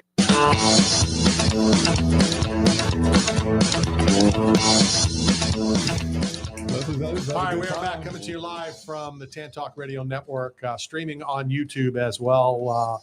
Myself and these two knuckleheads, late and later, slow and slower, Weather and traffic. That's insane and insaner. Well, the sequel's never as good as the original. All right, again, we will hook up anybody who wants to go to the Tampa Bay Comic Convention next weekend. All you have to do, and I will be there to video it, is heckle this moron when he goes to talk to you. Get at me. Because you will be the only one in that room. I will not be the only one. Who are you talking to? Like, you don't think I'm going to bring my own fan base? I got people. Do you? I do have people. Like, I got people lining up. They're already buying tickets. Oh, that's awesome. Promo code panel $20, get 20% off your tickets. Or Randy has free tickets for a giveaway. No, I want to see if you actually have people that will pay money to come see you. I have people that are paying to come get me. They're coming to support it. I wish you would have paid money to get inside that castle of the event last week. Let's welcome to the program my good friend, JT Telly. JT, what's up? Hey, what's going on, Randy? We wanted to just catch up. I was in Charlotte and flipping channels and flipping YouTube, and next thing I know, I'm watching you and your staff and Tim Sylvia and a whole bunch of other people in this mansion in Texas. Yeah, man, we caught some people off guard with that one. It was the most viewed slap events of all time. There were some things that were really awesome, like when you introduced the next fighter and the guy's at the front door. He's at the front door of a house, and he opens the door, and the next fighter walks in. So I should have said JT Tilley from Slap Fighting Championship. I should have thrown that out. Well, you should say Slap Fight Championship, because Slap Fighting Championship is a company that's a Polish company that's trying to steal our name right now. They're just adding an ING. We're Slap Fight Championship. Well, I'm always doing those ings. You sure are, man. I woke up one morning, Randy. I was the first person in the entire world to do a slap organization, and after like 20 years in MMA, everybody thought I was crazy, but it was going really well back in like 2018, 2017, 2019. And then like in 2021, one morning I woke up, I turned on my computer, and the first thing I see is a big advertisement. It says Slap Fighting Championship. And that was the original name of my company, but we changed it to Slap Fight for short because, as you know, all of my MMA promotions had the name like Show Fight, Grapple Fight. So we're just trying to be consistent. But these guys had a big ad with Logan Paul and Arnold Schwarzenegger, and it was Slap Fighting Championship. And oh my God, I thought the sky was falling. I had been waiting for somebody with more money than me to get involved in slapping to try to steal it from me. And I had been waiting, and I thought, oh, this is the final boss. But no, we kicked their ass, and they're gone. And the final boss ended up being Dana. I'm just punching myself in the face because I'm trying to get ing out of my vocabulary. Oh, I'll do it next time I see you, brother. I got you. All right, so when's the next event? We've got an event next week, actually. We've got Friday night, I've got a Jiu-Jitsu event. Next Friday night, I've got Chest Chop. And then the following, I've got Slap Fight 47. Do you just say, all right, I'm going to have a diet soda, I'm going to take a nap, and when I wake up, I'm going to come up with another slap fight? Randy, you know I don't. Hey, man, how long you been knowing me? You know I don't drink no diet sodas. I was trying to be nice. nice. Man, Randy, I've been making up sports for 25 years, man. Whenever I was an MMA coach and promoter, my poor team, they would just be, assaulted about twice a week with some crazy idea I had, and they were all pretty much game for it. But it was just not. We never knew that it was going to turn into this. I'm glad it did, but I can remember Ultimate Tire Wrestling in like 1995. Tire wrestling? Yeah. Ultimate Tire Wrestling. Elaborate, please, on Ultimate Tire Wrestling. You got it. Who am I talking to? Who's this? This is Wesley. Oh, hey, Leslie. I didn't know you guys were all on here. Yep. Tire wrestling is really a cool thing. It just recently signed with ESPN. We make our second appearance on August 1st. But Ultimate Tire Wrestling, it's two competitors. There's a stack of tires. It's about waist high, and they're big tractor tires. So the middle, the circumference of the hole is 32 inches. Okay. So if you can visualize that. And then it's just man versus man. The way to win is to shove the guy in the hole. Got all kinds of, if you know much about my commentary, I used to be a comic, and so I like to be more interesting than the other comics. Hold on. I got to jump in. You used to be a comic, but tell everybody what else you used to be. Well, I used to be, that's way too vague, Randy. I believe you have an award from a song and or a group. Listen to this. Yeah. Where do you hear this one? Go ahead. Yeah, I used to. In a previous life, I was. I had a kind of a weird career. I was in show business and wrestling and MMA, and I was the lead singer for a famous Motown group called the Platters. And really? Wow. I wasn't the original lead singer. I was the replace. I was in my late 30s. The original lead singer passed away, and they asked me if I would join the group. So I think for about 10 or 12 years, I just traveled the world with the Platters as the white guy, Oh my goodness! I was waiting. Randy's an old man, so he loves that stuff. Yeah, well, I was waiting to drop the line that he was the white guy in the group.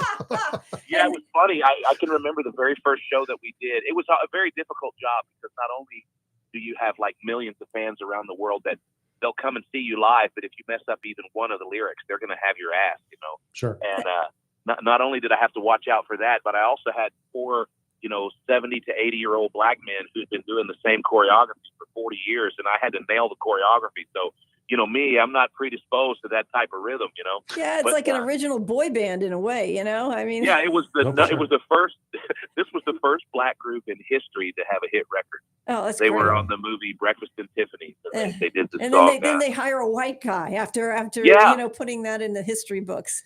Unbelievable. I tell you what happened to me. The very first gig was in China, and they introduced me as the White Platter, and the whole audience misunderstood, and they thought that they had said Dwight Platter, like with a D. So anytime I went to anywhere in Southeast Asia, China, Japan, Singapore, I was always Dwight Platter. They never even knew my name. That's funny. So JT, But I'm here I too. never talk about that, Randy. That's something only you would ask about. Yeah. Most people don't know. So JT, I'm here too, and And we apologize in advance. but I haven't met you in person yet. But man, I'm a big fan of what you do. We had Don Most on earlier, and he was talking about range, how he left like a typecast character on Happy Days and chased his dreams. So when you're creative like you are, you've had to have some failures. I don't right? think he brought that up. You did. I did bring it up, but yeah, I've had some failures. how man. do you bounce back from that? Brother, I just honest and truly, man, I believe in myself, and I really want everybody around me to just believe in themselves, because I think, really honestly, any of us can do anything we want if we just keep pushing. Yeah. So I had a pretty big failure last year. Actually, it was I don't know if you guys know who Kai Cenat is, but he's the world's largest streamer. Of course. We were on a meeting with Kai last year, and he was trying to get me to come to this big streaming thing that he was doing last year. It's called Mafiathon. And we ended up going. It was like 34 million live views. So it was really worth it for us to get the sport out there, but in front of that many people. But when we were making the arrangement, Kai's people told me, they said, we want you to bring one of your sports that's doing well, that's successful, one that's in testing, and then I want you to just make one up right now on the phone call. And I was like, oh crap, that's not really, I have to think about safety and all kinds of stuff. So it's not really a something you do like quickly. But we decided, we took Car-Jitsu Championship, which was our sport that's doing well. Car-Jitsu? Yeah, Car-Jitsu. It's brilliant. It's brilliant. If you've not seen it, I really hope that you'll go check it out. You have to see it, Wesley. It's amazing. Two guys are seatbelted in the car. Yeah. When the action begins, they unbuckle and they engage. And you can use anything in the car to submit your opponent. No punches. This is all crazy. And it can save your life. You can use these principles. I teach my daughter these principles. You teach your daughter because of the carjitsu? carjacking, to be able to maneuver and use weaponry of seatbelts and other I apparatus. don't want to listen to you. I can I'm hear just you all saying, the it's an time. amazing concept. Okay. JT, back to the story. So Car-Jitsu. So quick thing. Car-Jitsu. It's like a murder in progress. I think Car-Jitsu. Usually, a guy gets finished by wrapping the seatbelt around his neck and choking him. So it's really, really brutal, but it's also safe. You tap and it's over, So we took Car-Jitsu as the sport that's doing well, and actually Car-Jitsu is on, I believe it's on ESPN Ocho starting in August, but it's also, you can see it on Fight Network this Friday night at 9 Central. But Car-Jitsu went as our stalemate, as our stalwart, and then the one that was in testing I took was called Slap Poker, and it was just a kind of a game that we made up. It's real similar to Uno. It's 4 guys sitting at a table and they're playing cards. You can skip, you can draw 2, but you're paying with slaps, not money. And we were testing that last year, and it actually was going really, really well. But the more it became successful, the more we started to realize that little kids and teenagers were probably going to be in their homes slapping each other, and it's Playing hard to regulate Uno. that. Yeah. Wow. Yeah, so we kind of shelved Slap Poker. It was kind of a failure. Not really, but maybe. But then the one that I just kind of pulled out of my butt on the phone call with Kai Cenat was called Coffin Wars. And it was just something I made up on the spot. I had no idea how I was going to put it together. But when we finally got to the show, what I did was I constructed like a 13-foot vampire coffin. It's huge. And 2 guys get in the coffin. There's no lid. The whole thing's padded and matted. Sounds like Matt's dream. Yeah, it is his dream. Yeah, for my sure. dream. Because you get to lay down in the coffin, and then you get a grappler lay on top of you, try to hold you down for 3 minutes, and you got to try to escape. And so it was a massive, massive failure, Matt. It was the worst thing ever when we broadcasted it to 34 million people. It was so boring. So we retooled it, and we gave it like a 1980s horror movie theme and changed the rules up a little bit. Like you and put then Elvira in there or something, or kind of, yeah, sort of. We put Jason Mayhem Miller in there, so it was similar. But we broadcasted it about 5 weeks ago, and it was a massive hit. So I think we pulled it out. But it was the worst failure I'd had so far was Slap Poker and Coffin Wars.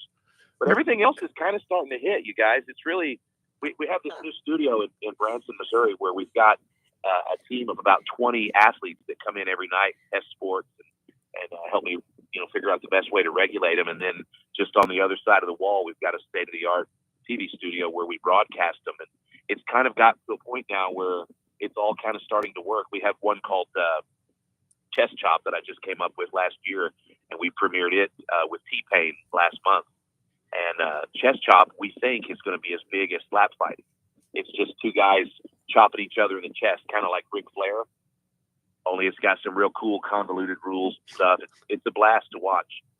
Chest chop. Let's go back just for a second to last week's slap fight championship. Tim Sylvia. Sure. Tried to defend. He lost his title. But talk about, how that whole thing came together. Whose house was it? Well, it was Tony Parker's house. Okay. He was an NBA star, Tony Parker. I think he was married to Eva Longoria.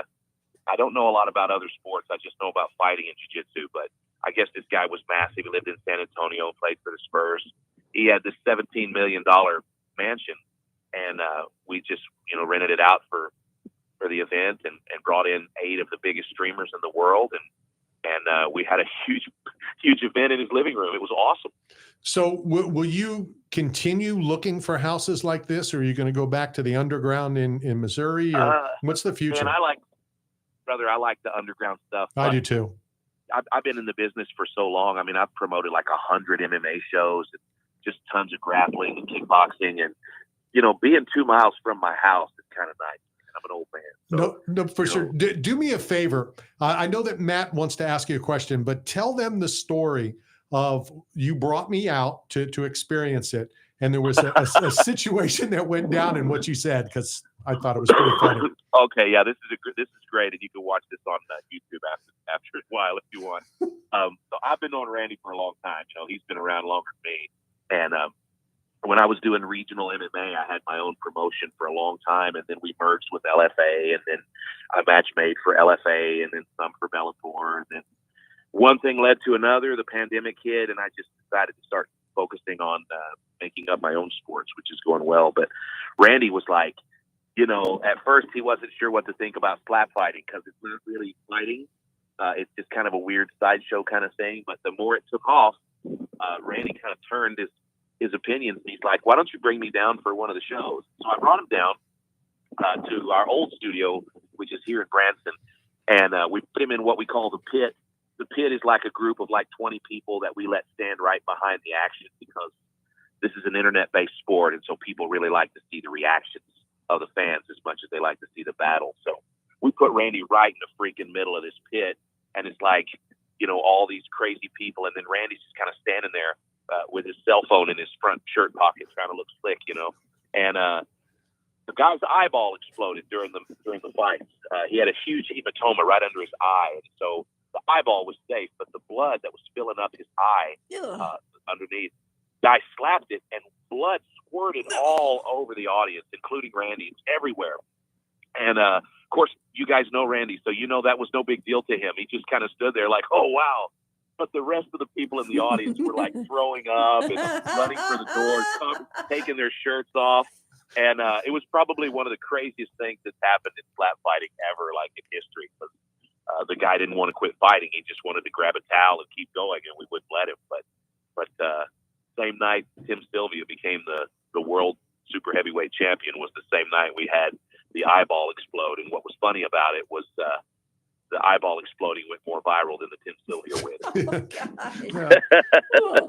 But it was so funny, and this because I just stood there. It's like, okay, when we sit inside, you get blood. Man. Yeah, whatever. You've seen way worse than that, I know personally. So JT, do you have a suggestion inbox? Are fans allowed to send in ideas and for creativity? Like, do you consider that? You know what, man? I do. Like, I want you to know that since I started coming up with my own sport, it's been about, I don't know, people have only really known about me doing this for about 3 or 4 years. But over the course of time, as they're seeing that I'm actually getting these things out, and of course, I want to make sure and say it's with my partners and PLN Network. Now that we're finding this success, everybody, every day, everybody comes to me to tell me about this new sport idea that they have. And almost all of them have like the same 2 or 3 ideas. And it's usually something that we've already done. And so it's hard for me. It's hard for me because you have to feign excitement. Like, oh, that's a great idea. But you can't feign too much excitement because if you're already working on it, then later when it comes out, everyone's going to say you took their idea, So it's kind of difficult, but you can hit me up anytime you want, man. I got an idea for you. And that's, when he first started to ask the question, that's my thought that no, because, that's why I don't listen to other radio shows, because, I get it.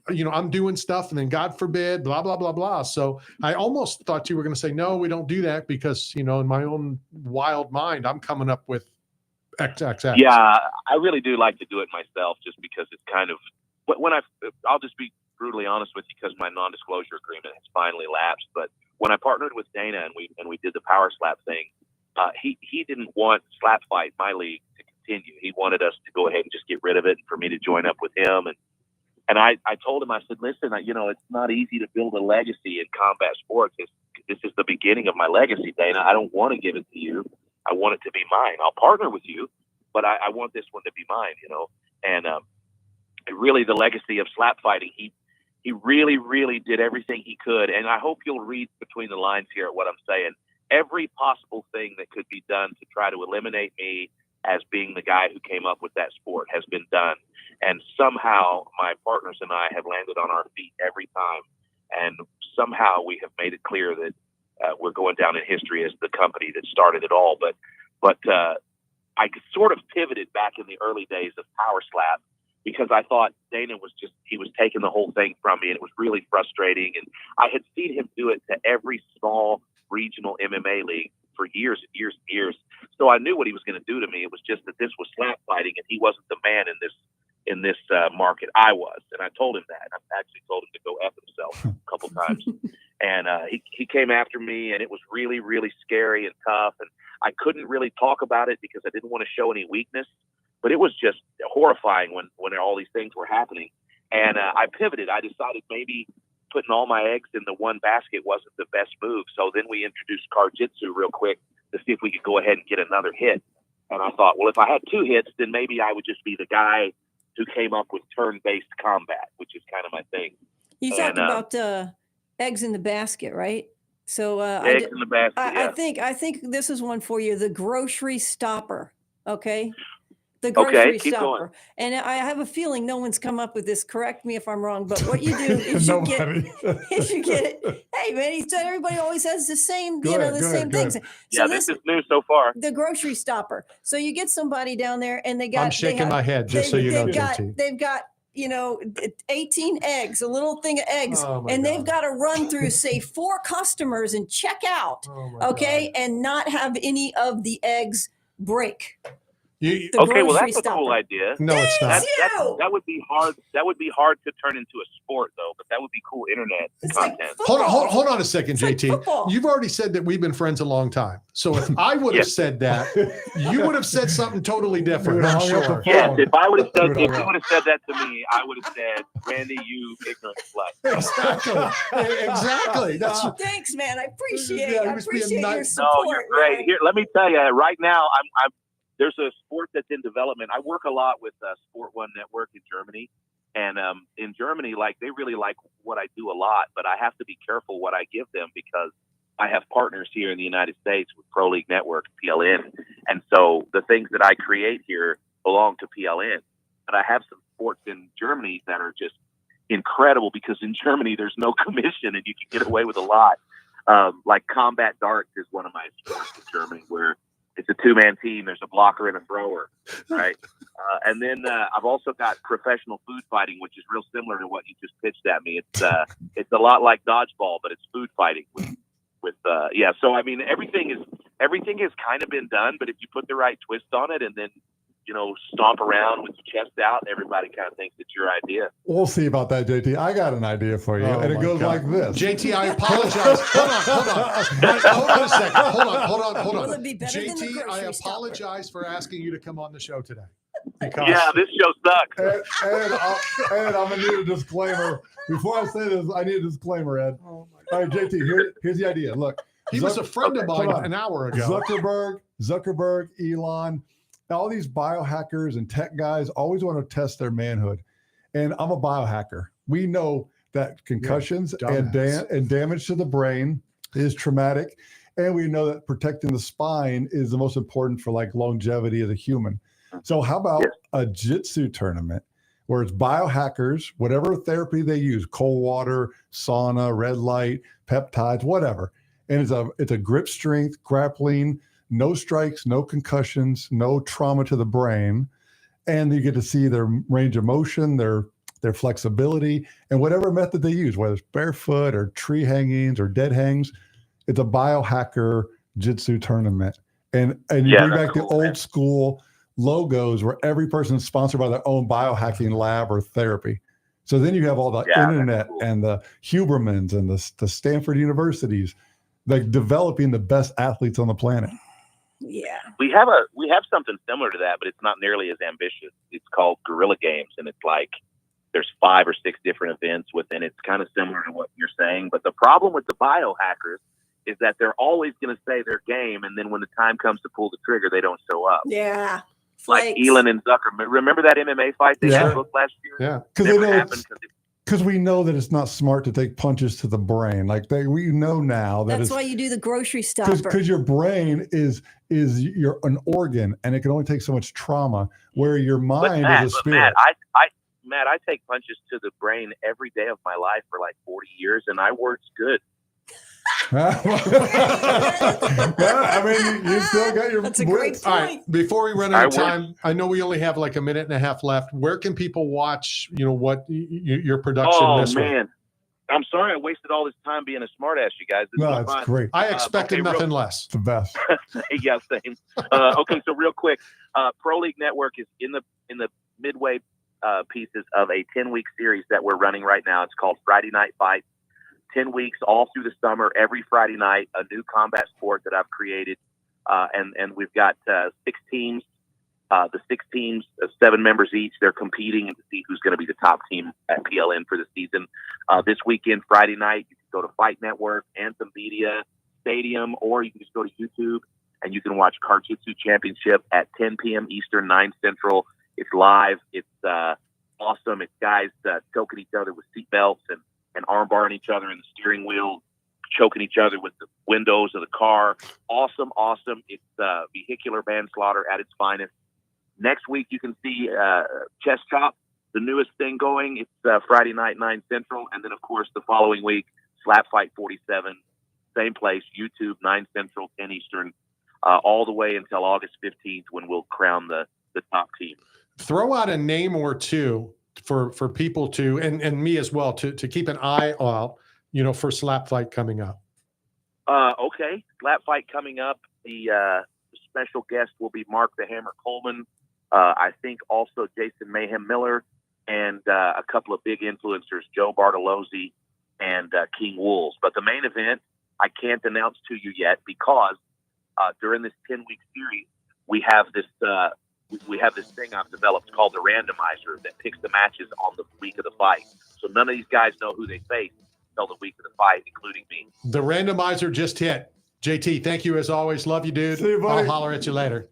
Hey, love you guys. Take care. Take care. JT Tilley, that guy is a genius. Yeah. Mainly for Hang it up and getting rid of us. That makes him smart. This is Hall of Famer Deacon Jones, and we're talking sports with Randy Harris.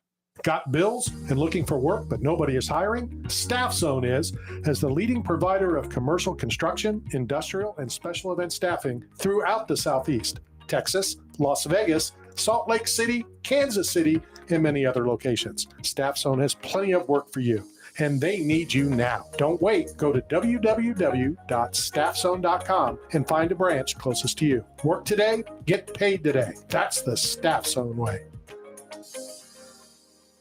8 Man Strong is not simply about the biggest or strongest. It's about those who have survived true lows, suffered, faced demons real or in their heads, and are fighting to come back against it all.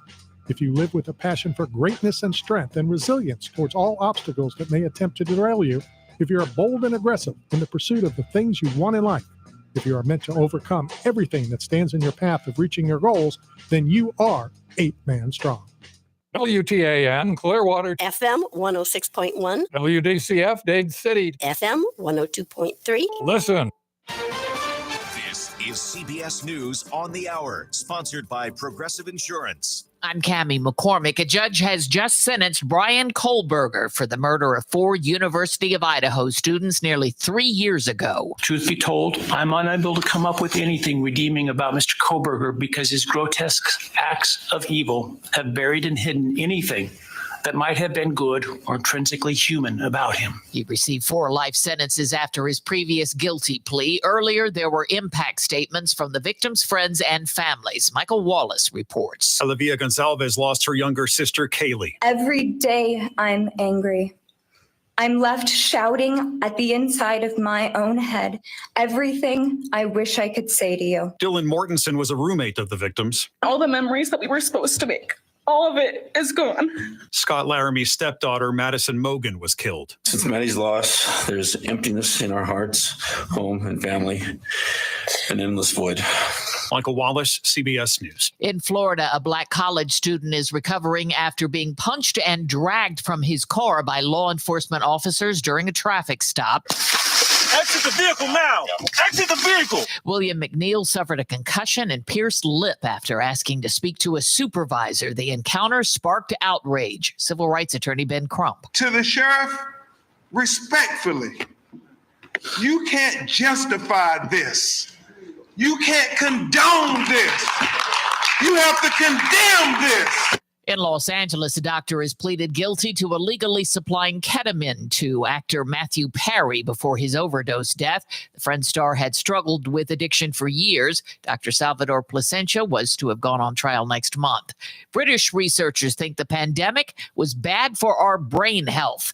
Vicki Barker has that. British researchers writing in the journal Nature Communications say the brains of people who lived through the COVID pandemic aged 5.5 months faster than the rate that prevailed before the lockdowns began, whether or not they actually contracted COVID-19. Vicki Barker, CBS News, London. Sales of previously occupied homes slid in June, partly due to prices hitting unprecedented levels. But CBS's Jill Schlesinger tells us there's another reason. Still high mortgage rates are really hitting the housing market. For the 5th consecutive month, existing home sales were either unchanged or down from a year ago.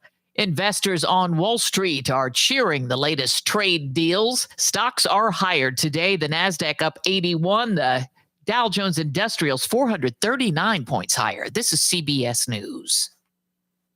Progressive Insurance, with insurance for cars, home, boat, motorcycles, RVs, and commercial vehicles at 1-800-PROGRESSIVE and Progressive.com. Tampa Bay's Tan Talk, entertaining and informative radio for the Sunshine State. Hey, this is Larry the Cable Guy from the Blue Collar Comedy Tour, and you're talking sports with Randy Harris.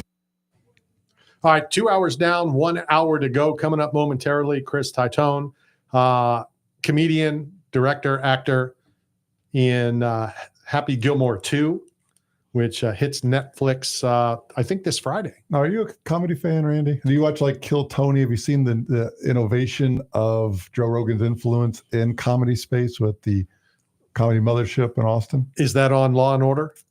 It's next after it. Okay. Law and Order.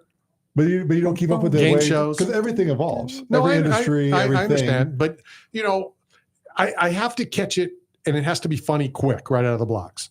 So whatever that may be, whatever that you want me to see, if it's not within, like, it took me forever to watch Gladiator because it's kind of slow at the beginning. Yeah, it is a great. No, it's a great movie. Yeah, it is slow. It took me like 9 months to watch it. It's like Alien. Alien's the same way. It's very slow, and then it's incredible if you get through it. Alien 1. Well, that's the thing. A, I haven't seen it. B, I couldn't get through it.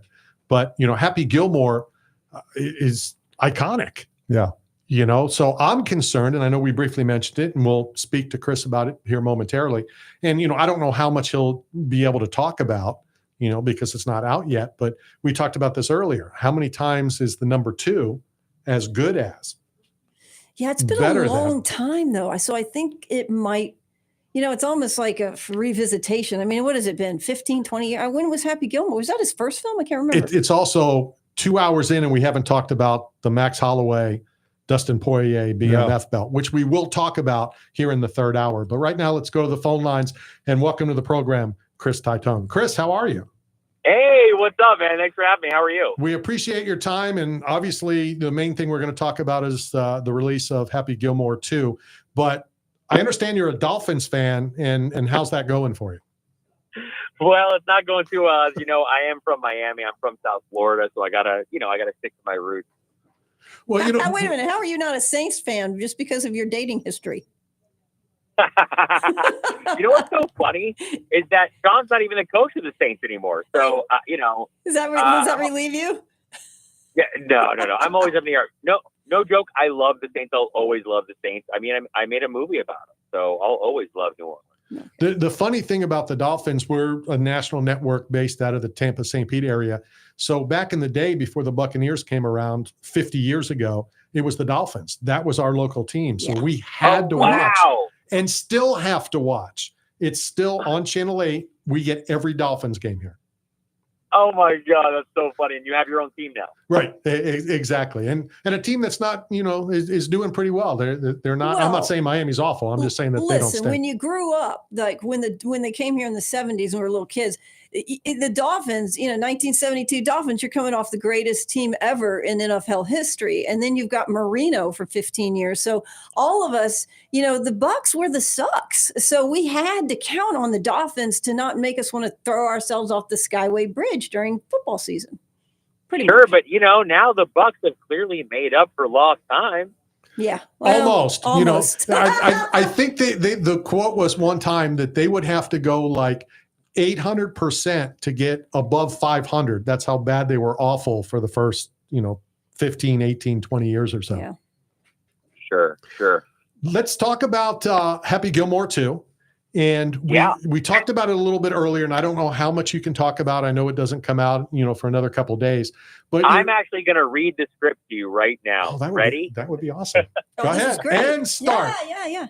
And Happy says, did you guys feel the pressure of Happy Gilmore is one of the greatest movies of all time in many people's eyes. And anytime, there's a sequel, does it live up to? Can it live up to?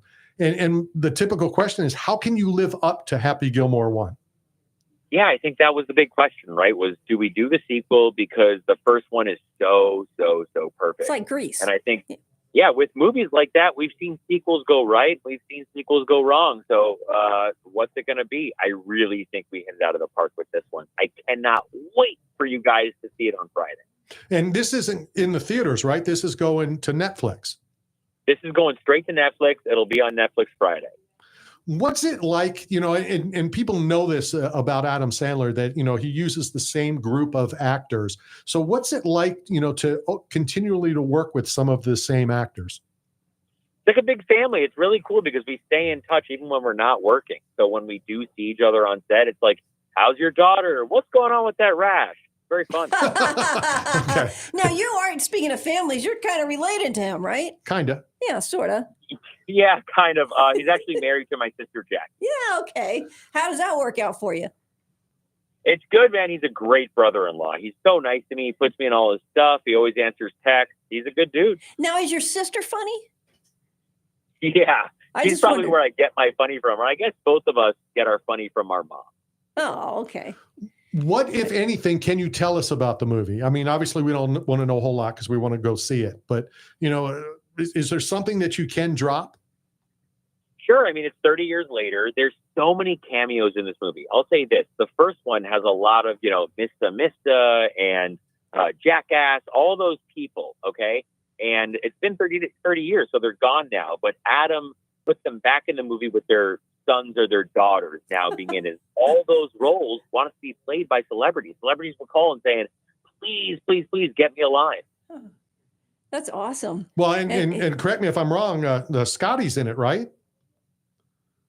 Scotty Chef, yeah. Chef, yeah. Yeah. You know what? He has a pretty big role. We were at the premiere yesterday in New York, and he brought the trophy. Oh, wow. How cool is it, for you when things like that happen?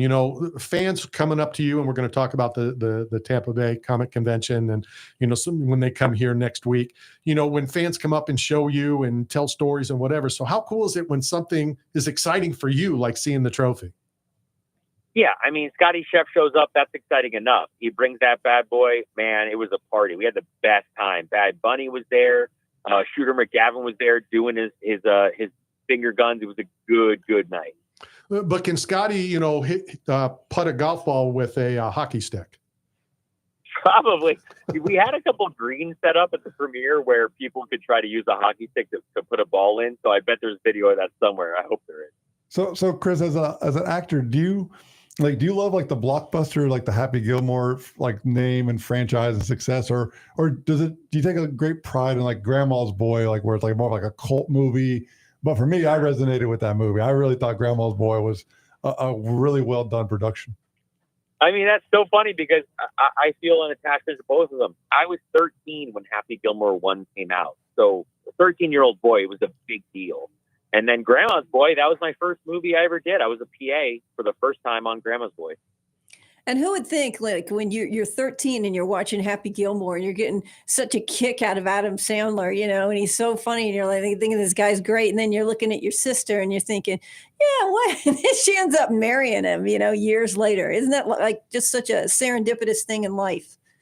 Yeah, it was cool. I was 13. I remember getting a ticket and then going in and leaving and going, I'm just going to wait in the bathroom until the next showing goes. And I stuck back in and watched it. And then I remember a year later, Jackie being like, I'm dating this guy now. And I was like, huh? But at that point, he was, he had Happy Gilmore. I think he had Billy Madison, and he was Aquaman. Crazy. Talk us through the process of writing a script. Well, me and my best friend, Keith Flum, pretty much sit there and come up with 10 ideas, and I pitch them all to Adam, and he says, no. And then we come up with 10 more and 10 more and 10 more. And then finally he looks at me and goes, that's it, kid. And I go, what? And then we spend the next, probably 9 to 12 months writing that idea. Interesting. Can you do it sitting like that, or does it have to like come to you? A lot of times you hear, yeah, we go into the writing room and we come out, or is it just when it hits you, it hits you? Yeah, I mean, it hits me, and I kind of know when he's going to say yes. And then, we write it, which is a lot of fun. That's my favorite thing to do, is just be in a room with Keith, writing a script, coming up with jokes, and trying to one-up each other. Hey, Chris, so just for clarity, Adam Sandler is Aquaman. Is that the Water Boy or the Aquaman movie? Well, he did the Waterboy. Man, yeah. I swear, I would love to see him do a Waterboy sequel. That sounds like a good time. It does sound like a good. That would be amazing. That one would be good. It's interesting. I'm excited to see this, just for the fact that I kind of thought that Adam Sandler was really pivoting with Uncut Gems and so forth. Like he was getting into more serious roles. And this is something that, he's kind of going back to his roots. I just wonder why he wanted to come back around with it, especially trying to establish himself as more of a serious actor. No, for sure. That's a great question.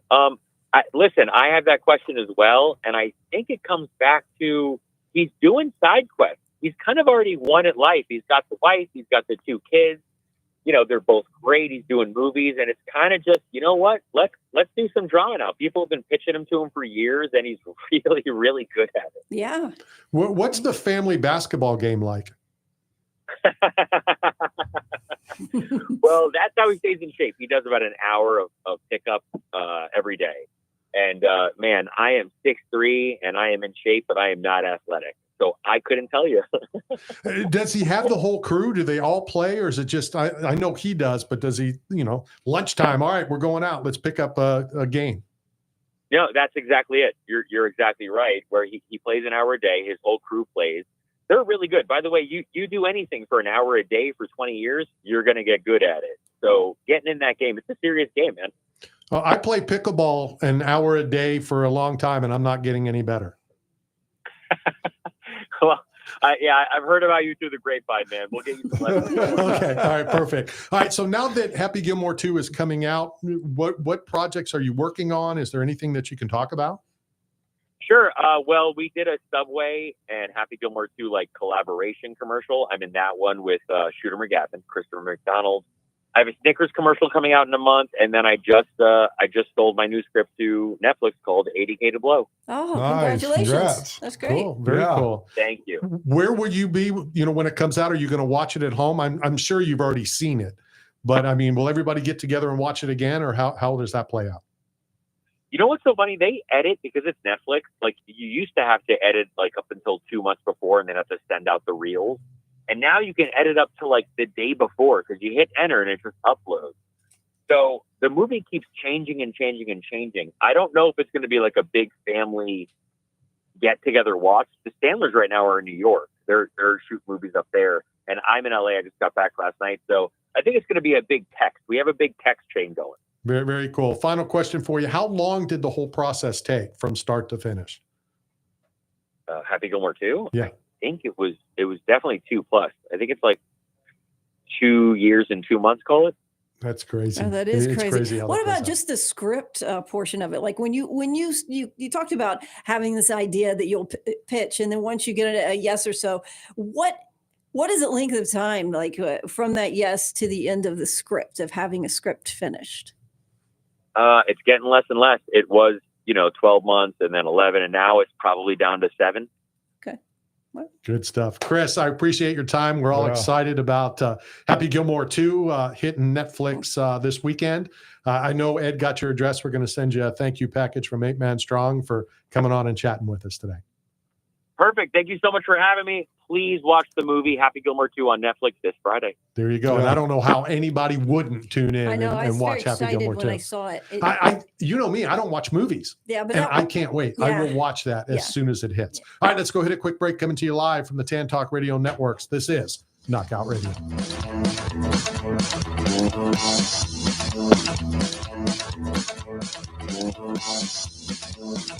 Hi, this is Don King, and I'm listening to Talking Sports with Randy Harris. Join me. Don't touch that dial. We got something in store for you.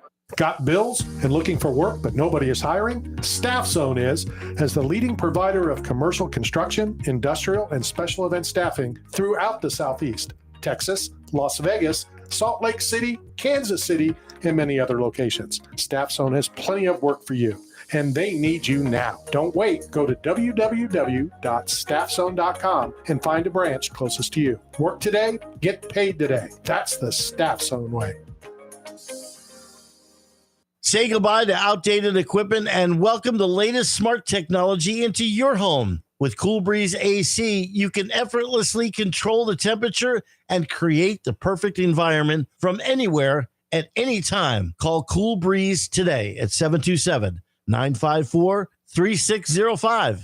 You're hungry. Where do you go to eat? Berg Sports Bar and Grill. You want to have a drink? Where do you go? Berg Sports Bar and Grill. Having a get-together with the guys from the softball team? Where do you do it? That's right, Berg Sports Bar and Grill. Located at 1320 Central Avenue, St. Petersburg, right across from Tropicana Field. Berg's is the best place to take the whole family for food and fun. Going to a Rays game? Have dinner before the game at Berg's, and after the Rays win, come and celebrate with all your friends at Berg's, right across from the Trop. So come down and see Berg and the whole gang at Berg Sports Bar and Grill. Berg Sports Bar and Grill. Rhino Cards, located at 406 11th Avenue North in St. Petersburg, is your one-stop card collection facility, specializing in all sports, Pokemon, Star Wars, and of course, Knockout Radio's favorite, the UFC cards. If you're looking to purchase, sell, or trade, then Rhino Cards is the place for you. Details are coming on some very awesome UFC card giveaways, thanks to Rhino Cards as well. That's Rhino Cards, conveniently located in St. Petersburg,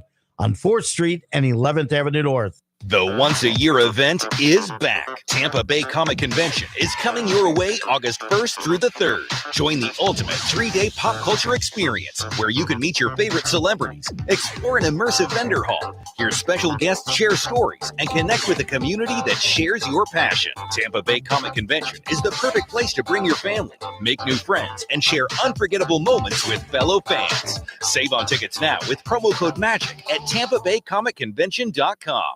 8 Man Strong is not simply about the biggest or strongest. It's about those who have survived true lows, suffered, faced demons real or in their heads, and are fighting to come back against it all. If you live with a passion for greatness and strength and resilience towards all obstacles that may attempt to derail you, if you're bold and aggressive in the pursuit of the things you want in life, if you are meant to overcome everything that stands in your path of reaching your goals, then you are 8 Man Strong. This is Patrick Waugh from the Colorado Avalanche, and you're listening to Talking Sports with Randy Harris.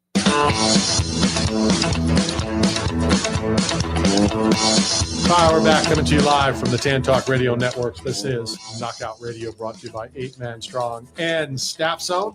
All right, so 2.5 hours into Knockout Radio, predominantly combat sports, mixed martial arts, the UFC. So let's talk about Saturday night's BMF title, Dustin Poirier and Max Holloway. Did you watch it? Of course not. Of course I did not. I wanted to. I did, because two legends, two guys that really took over and made the UFC relevant after like the golden era. And we see in wrestling, sometimes it's hard to keep that momentum going, like, from WWF to WWE. So it was kind of like the last of a era, if you will. And so I wanted to see it. It was a great fight. I just didn't get to. It really was a good fight. I was in Charlotte and watched it, and good stuff. Yeah. I mean, it was good. It's all respect, and it was back and class, forth. and love. It's you know how much and sometimes that can be too much. Just so you know, you're in a fist fight. Yeah. Now, they didn't go overboard, but a lot of times you see them and they hug after every round. And, once it's a fight and it's on, let it be on. But what I liked about it is I don't think it was fight of the night. I don't think they got it. Because I saw a clip, Max saying to Dustin, hey, we need to, Yeah, how do we not get. Well, how can it not be? But there was obviously a better fight. Right. But that fight was back and forth. And at one point, you would think that each of them won. Poirier had Max had Poirier. And so it really was an enjoyable fight. And from a fight fan standpoint, it was great to watch if you're not a fan of just one of them. Well, and were you happy to see Kai Cenat walk out Dustin Poirier to his fight? I mean, who walked him out, right? Lil Wayne? No. Come on. You can't not know Lil Wayne. But that's why. So You JT. don't know Lil Wayne? So when JT was Is he the talking to roof's on fire, dude? No. No. But when Killing me, Smalls. You're but killing when- me. I just met him not too long But ago. when JT was talking about how Kai Cenat is the biggest name in streaming, the biggest platform. That's Lil Wayne? No, Lil Wayne is the biggest music rapper from New Orleans. No, I knew but that. he walked Dustin out because Right. Dustin's first walkout song of his career was to a Lil Wayne song. And now at his final fight of his career in the UFC, the Lil Wayne walked him out to the That's so octagon. cool. And put the belt And on. he put the belt Max. on him. That's No, awesome. he didn't put But the belt. Randy doesn't know who either one of those guys are. It's like Kai Cenat, who's the biggest star in the streaming platform. I thought that was Lil Wayne's real name because I knew Lil Wayne was there. It was I love Dwayne how Carter. he says Little Wayne. Well, his name is Lil Wayne. No, it's not. It's It's Lil. Lil Wayne. Lil Lil Wayne. Wayne. But Randy says Little. Lil. Okay. I didn't say He's like, little. he's like Little Rascal. I don't like it. What's the mouse? He's a little- Isn't there a mouse at Disney? Little something? Stuart Little. Stuart Little. Mouse? Yeah, Oh, well, it's but Stuart that's Little. Little Stuart. Little. Well, you just call him Little Stuart. Okay, moving on. But, but Randy Hey, doesn't what was the more importantly, what was the original Little Wayne song that he played? Do you know it? Bling Bling. That was probably the one that put him on the map. Bling Bling. No, With did he the play Cash when he, Money no, his Millionaires? first song, not Little Wayne's first song, but the one he played for Oh, I don't yeah. know. Oh, okay. I don't know what it was. All right. Name me 3 Lil Wayne songs. Out of luck or Go something. DJ. That's DJ. Tell I me don't his know the theme song. names of Go them. DJ. You're my DJ. That's my something like that. I can't say. Mostly a lot of not mostly, but a lot of Lil Wayne songs he was, featured on things. Featured on songs, not necessarily throughout the whole song. I can't think of any that one that was Out of Luck or something. No, man. I don't know. It was a good card. It was fun to watch. That was Saturday night. Friday night, we had 3 TVs at the house, and we had Power Slap, we had Slap Fight, and I think he had wrestling on. So it was pretty cool. Yeah. You notice how many times, this is the professional that I am. Okay. How many times did JT Tilley say the word slap fighting? Yeah. A few times, right? But I'm the bad guy. Always the bad guy. I know. Somebody's got to be the bad guy. Scott Hall. Scott Hall will live on forever.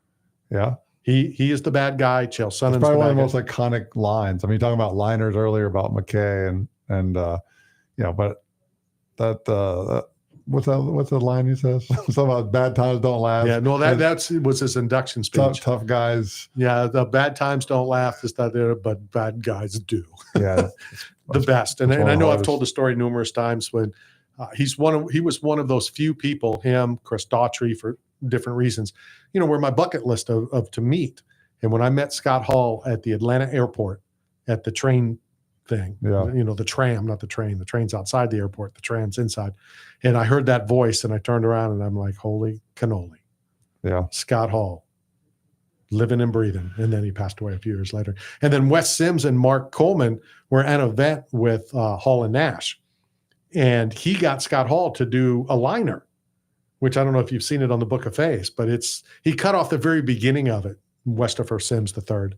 But yeah, iconic. So not that it matters. We do have an interview coming up in about 6 minutes, Doug Jones. Is there one person that would be your bucket list of somebody to meet? Dead or alive? Sure. I mean, it could be either. Sure. They could be dead or Sure. alive. Sure. Well, Jesus would be cool. What? Or can we count him because he's God? No, hold on. Okay. What would be cool? Well, I mean, it depends on who you ask Jesus? about. I mean, okay. I'd want him to wash my feet, man. I want to say Because I'm like, a sinner. So you He'd mean do it. like a barefoot guy that's high, and stoned and high, like, you know. I want to meet Craig. Craig who? Craig Christ. Who's that? That's Jesus's brother. Okay, he had a brother named Craig Christ. You didn't know that? No. No. Yeah. Oh, is this the Jewish Bible? No. Oh. What are you talking about? Craig what? Is this? I know you have a couple different books, No. right? Then- Google Steve Lynch. I am not. Google Steve My Lynch. phone is dead. Yeah, listen, use all if my I don't AI. know about Christ's brother, Yeah, then it doesn't exist. It does. Ask Steve Lynch. Steve Lynch. Steve Lynch. Okay. Google it. Who's Steve Lynch? He's a musician, actor. Who knows about Jesus' No, he brother sang a- Craig, he which sang- sounds very Hebrew, doesn't it, Matt? Craig. he sang- Craig Christ instead of Stephen Lynch. Christ wasn't even his last Christ. Christ wasn't even his last name. I'm telling you, Stephen Lynch wrote and performed a song about Jesus's brother Craig, and you should listen to it sometime. Let's do it on the way home. All right. So answering the question. Well, you can't because your phone's dead. Yeah. Jesus. Oh, let's pick another one since God might be. God's out of it. Satan and God are out of it. Okay, so you got to pick somebody else for wanting to meet someone. Well, what Jesus was just a carpenter. He's like he's a He'd be skilled cool. tradesman. I just but- want him to wash my feet. So you're gonna want Yeah, want to meet go- Clay Guida. Yeah, we can make that happen. I can make that happen. I'd want to meet Clay's down south. Olivia Newton. I already met Olivia Newton. Right, you already met her. Can we hang out with them? Is it like a day with them, or is just meeting them? Hello. Sure. I'd want to hang out with. in the sauna. You can hang out with this person in the sauna. Maybe in For the those sauna. of you who didn't hear the first hour, you might want to listen to it. Maybe Michael Jackson. You're too old. I might be the wrong sex as well, but I'd still Well, we're want to gonna hang start out. with you're I too love old. Michael. I love Michael Jackson. I mean, Elvis would be up there. Maya Angelou. Maya Angelou would be a good one. Yeah, maybe Mother Teresa and Olivia Newton-John. But honestly, I'd wipe them all away to have one more day or moment with my own mom. Sure. Yep. Yep. That's good. That's why my question typically when I ask that is it can't be friends, family, Yeah. blah, blah, blah, blah. Because of course. Yeah, we pick our parents. And you, Chuckles? Man, I used to be such a star chaser, and You like, still are. You still I are. don't You give still up. I are. don't. I feel like I'm doing them a favor by them meeting me. I saw those young Brad Nah. Pitt posters you carry in your car. That's in the sauna. That's my next opponent. I put Tom him on the mirror Cruise. like Rocky. I wouldn't mind meeting Tom Cruise hanging out with him. No, but like I don't really chase anything anymore. I mean, it'd be cool to meet people because of the Jobs? ignorable history. Yeah. Can you chase like- jobs?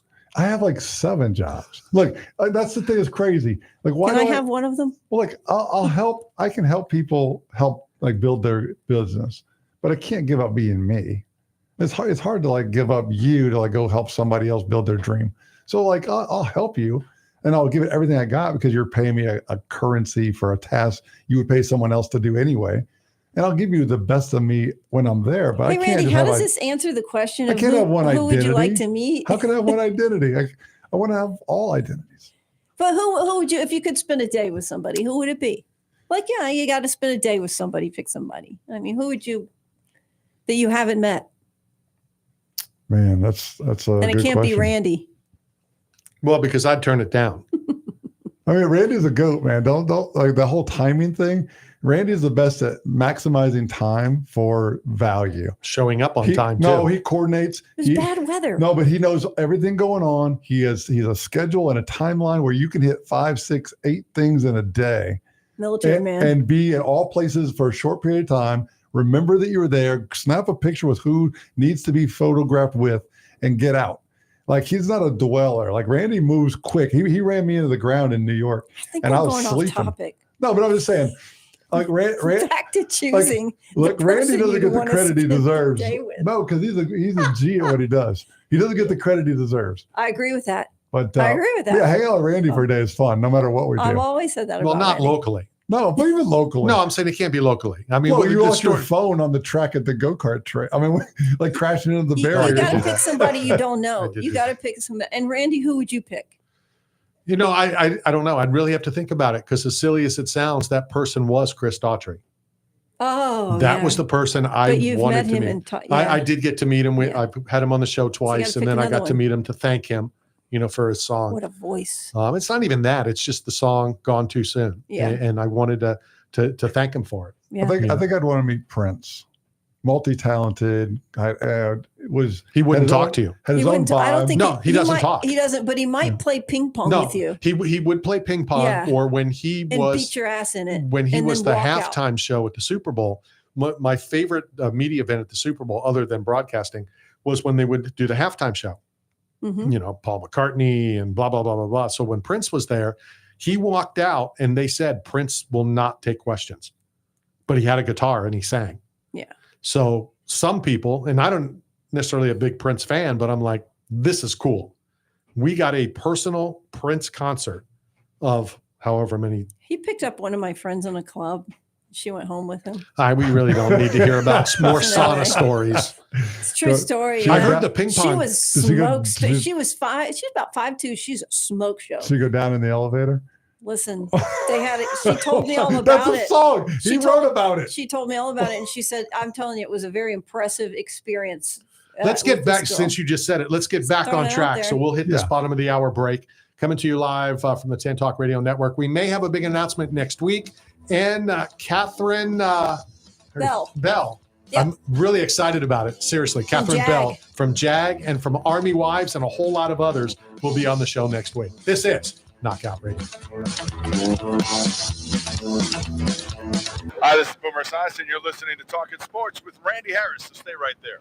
8 Man Strong is not simply about the biggest or strongest. It's about those who have survived true lows, suffered, faced demons real or in their heads, and are fighting to come back against it all. If you live with a passion for greatness and strength and resilience towards all obstacles that may attempt to derail you, if you're bold and aggressive in the pursuit of the things you want in life, if you are meant to overcome everything that stands in your path of reaching your goals, then you are 8 Man Strong. Experience the charming Country Depot gift shop located in the heart of downtown Brooksville, located at 36 North Broad Street. From sports memorabilia to antiques, from handbags to one-of-a-kind art and decor, the Country Depot has it all. Check them out at countrydepot.com, Country Depot on Facebook, or stop by the store at 36 North Broad Street in downtown Brooksville. This is Randy Harris for Mick for Hair at Got Split End Salon in Pinellas Park, our official hair care and grooming provider who caters to everyone, women, men, kids, and senior citizens in an affordable, upscale environment staffed with the most talented professionals in the business. Visit Mick for Hair at Got Split Ends today at 4376 Park Boulevard in Pinellas Park, or call them at 727-290-9873. Check out fantasypets.com, where fantasy meets cutting-edge technology. We create breathtaking 3D printed fantasy creatures that captivate hearts and minds. From the T-Rex to the dragons and the shark to the crocodile, every fantasy pet is a testament to our dedication and precision and quality. You can request custom designs and bulk pricing as well. Go to fantasypets.com. That's fantasypets.com. Got bills and looking for work, but nobody is hiring? Staff Zone is, as the leading provider of commercial construction, industrial, and special event staffing throughout the Southeast, Texas, Las Vegas, Salt Lake City, Kansas City, and many other locations. Staff Zone has plenty of work for you, and they need you now. Don't wait. Go to www.staffzone.com and find a branch closest to you. Work today, get paid today. That's the Staff Zone way. Hi, this is Chubby Checker, right here talking sports with Randy Harris.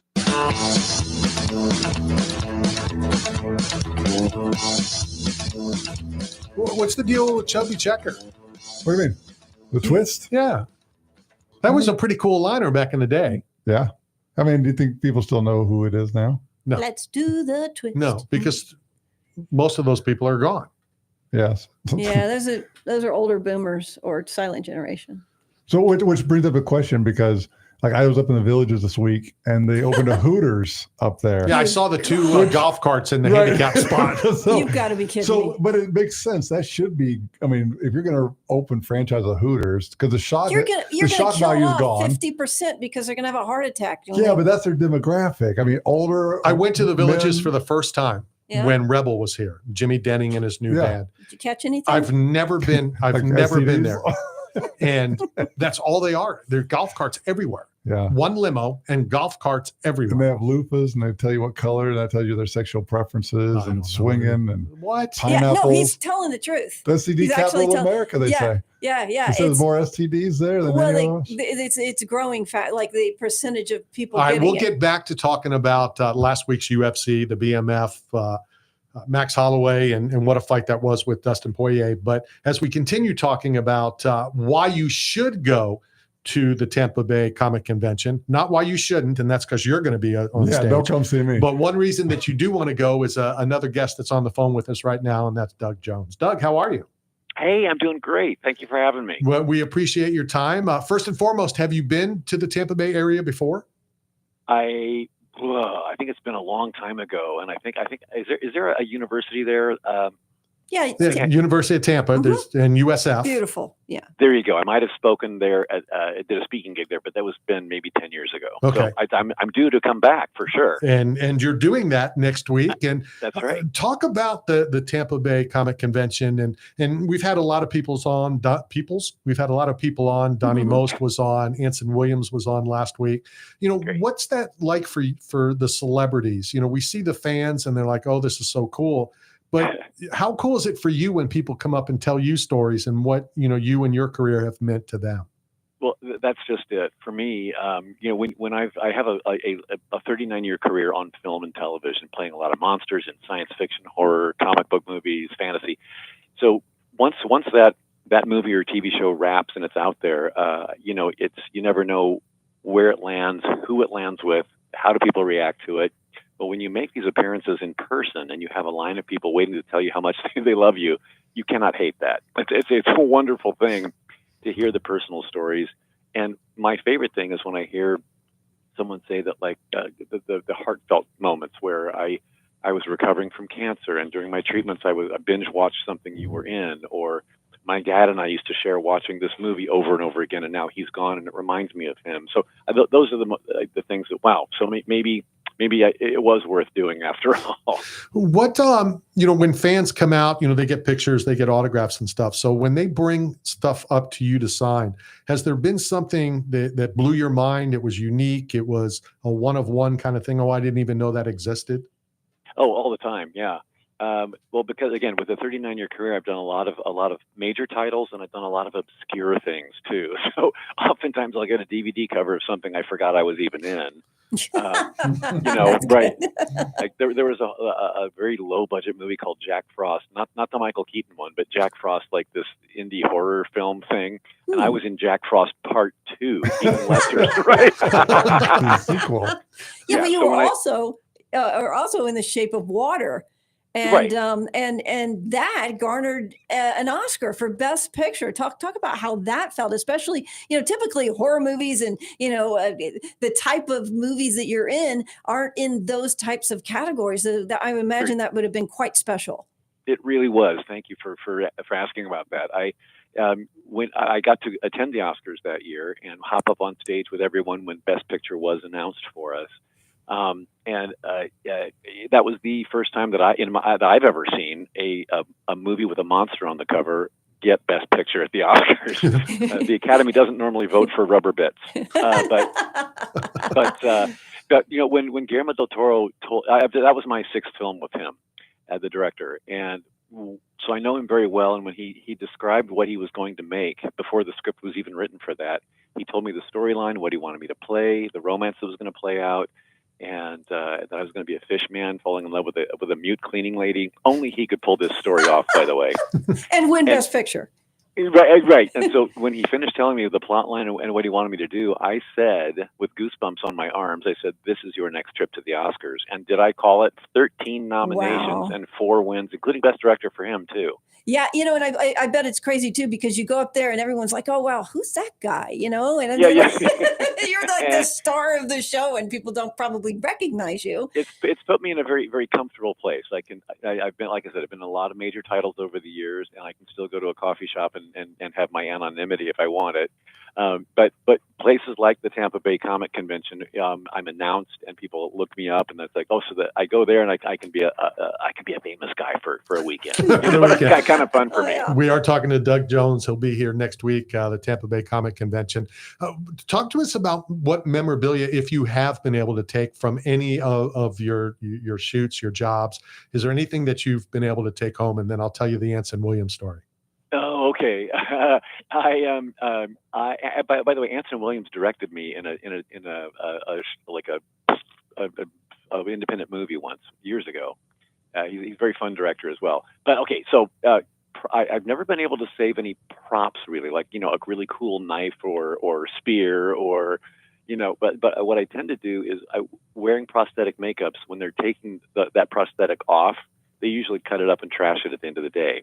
So I might have saved a few of those pieces over the years. I have an Abe Sapien mask from Hellboy 1 and 2. Oh, wow. I have a Silver Surfer mask from the Fantastic Four: Rise of the Silver Surfer. I have a Billy Butcherson glove hands from my zombie hands from the Hocus Pocus movies. The list goes on and on about like little monster bits I've kept. Well, since he called himself stupid last week, I'm going to say you're smarter than him, because when they were ending Happy Days, he told us there are 3 leather jackets that Henry Winkler wore. Yes. One is in the Smithsonian. Henry has the second, and they offered him the third, and he declined. Well, back then, nobody knew what they'd be worth one day. Exactly. Right? Yeah, No, yeah. for sure. I totally get it. I should have been saving things when I started back in the 80s, but I didn't know. Yeah. Now he also said that he didn't learn, because then they offered him one of the booths from Arnold's, and he declined. Now hold on a second. Hold on. We're not done yet. Oh, really? Then they offered him. They were selling the jute box for $1,000, and he declined. $1,000? It's probably worth $1 million now, You would right? think, yeah. Fonzie used to hit it, and it used to just come on. That was great stuff. Living in John, she said the same thing. She wishes she had kept her red shoes from Greece. But she kept the jacket and the leather pants, and then eventually auctioned them off for charity. But the red shoes would be worth a lot. Right. See, I don't know. But you get to a certain age too. I'm 65 now, and we're at the point in life where we're trying to get rid of stuff. How much room do you have? That might be you. My wife wishes that I was in that, because she wants me to get rid of my stuff, and I just can't. And I said, when I die, just burn it. So I asked Don this, and I asked Anson this last week. When you go to these comic conventions and you're out on the road, has somebody from your past, whether a teacher or a neighbor or somebody come up out of the clear blue and tell us that? All the time. Yes, it happens all because I tend to, for some reason, now that I'm old, I know people that have moved to all states in the U.S. at least. So when I do a convention in some city somewhere, I will often get a hello, do you remember me? And it's a gray-haired old person, and I'm like, what? But they're my gray-haired old person because I went to high school with them. You know what I mean? Right. That happened just last weekend. I was doing the same company that runs Tampa Bay Comic Convention ran Atlanta Comic Convention. So I was there, and this nice old couple comes up to me, and I misheard his name, and I said, "Can you say that again?" Yes, and he told me. I was like, Jerry from high school. Hi, oh my gosh, I hadn't seen him in 45 years. So it's like really, really nice. It must be fun. You mentioned a minute ago how you can go out and a lot of times people won't recognize you because you're normally in costumes and stuff. Is that good and bad? It's only good, really. In my youth, I wanted to be recognized. Like, doesn't anyone know who I am and what I do? but now it's like, you know what? I'm really enjoying the peace and quiet.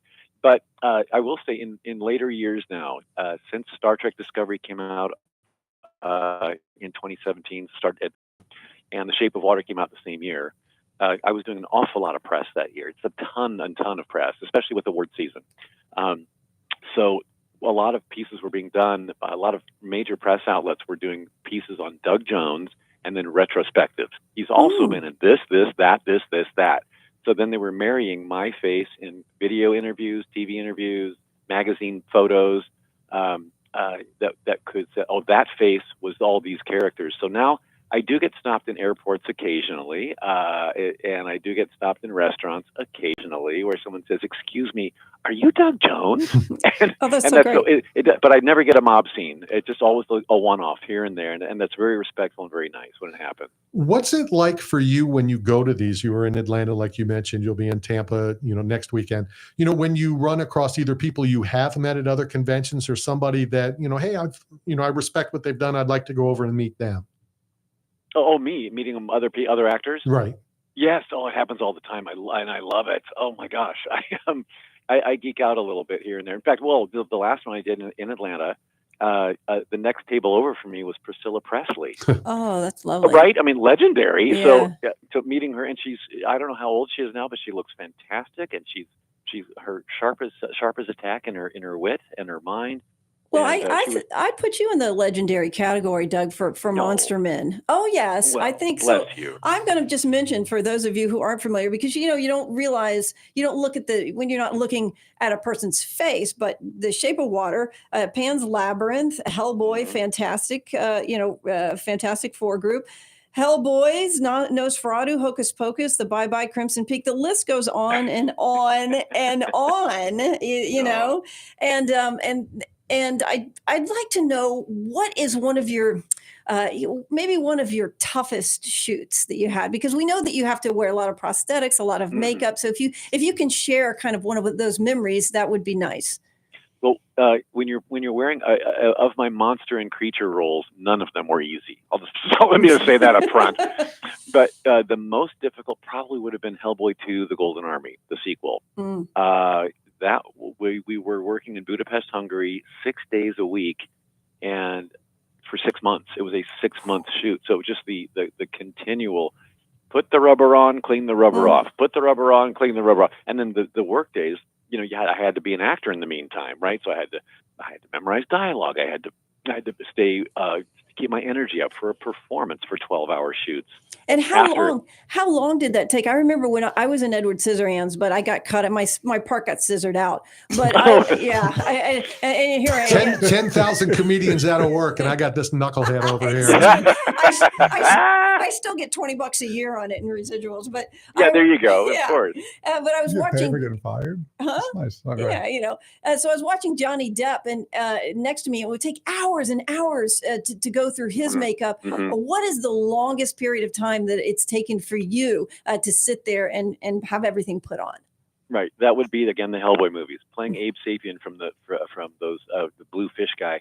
Now, the difference is between that was a makeup from head to toe, which means it was either painted on my bare skin or glued on to me. That's a makeup. Whereas a suit, The Shape of Water, only took 3 hours a day because it was a suit that slips on the body, zips up the back, and then they do makeup pieces on the neck and head and hands. That was much faster. 3 hours was fast, believe it or not. Wow. So the Hellboy movies took 7 hours a day. When you saw me with only my shorts on and all that blue fish guy, I was shirtless and had bare legs. That was all glued on, painted on, and that took 7 hours a day. How do you get through that? Please tell me that after 7 hours, you did more than like one part or one. No, exactly. They got good use out of my days for sure. That's why, again, I was filming for 10 to 12 hours, and then it took about 2 hours to clean it back off again. So when you're doing that day after day, 6 days a week for 6 months, that's why I can say Hellboy 2, no question, it was the hardest thing I've ever gone through. That's a funny question here, but I'd like to know, how do you use the restroom? Oh, there's a good topic. Let's do this. Okay, so I have spent most of my career dehydrated. Right. Because the less you drink, the less you have to pee, so it's just safer for everybody. But when you have a suit like The Shape of Water, for instance, that was a beautiful body they sculpted on me with rubber muscles and all that built in. And then the backside, my butt was quite shapely and pinchable. So in order to get that butt looking so pinchable and dateable, There was no trap door. That was you have to take care of business at the beginning of the day, and then hope that you don't have an accident. Right? Oh, wow. So that I lived in fear every day. But on the front side was a flap for the number one.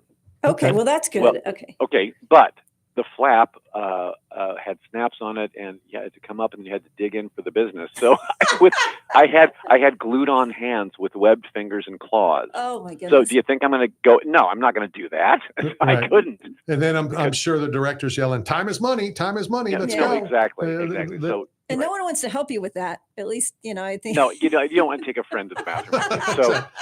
So basically at lunchtime and at wrap is when I would pee, and so that meant tempering my water intake so that I could plan it out. I got really good at it, but I was, again, dehydrated most of the time. And the older I get, the less I want to do. It's just not healthy. My gosh, my kidneys have taken a hit, right? Right.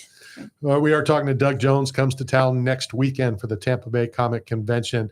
I had a question. Oh, yeah, good. Hey, Doug, so just real quick, like, as a seasoned veteran, what advice would you give a newbie who was going to attend like a Comic-Con and be a presenter at a panel? Like, what kind of advice would you have for somebody just starting out?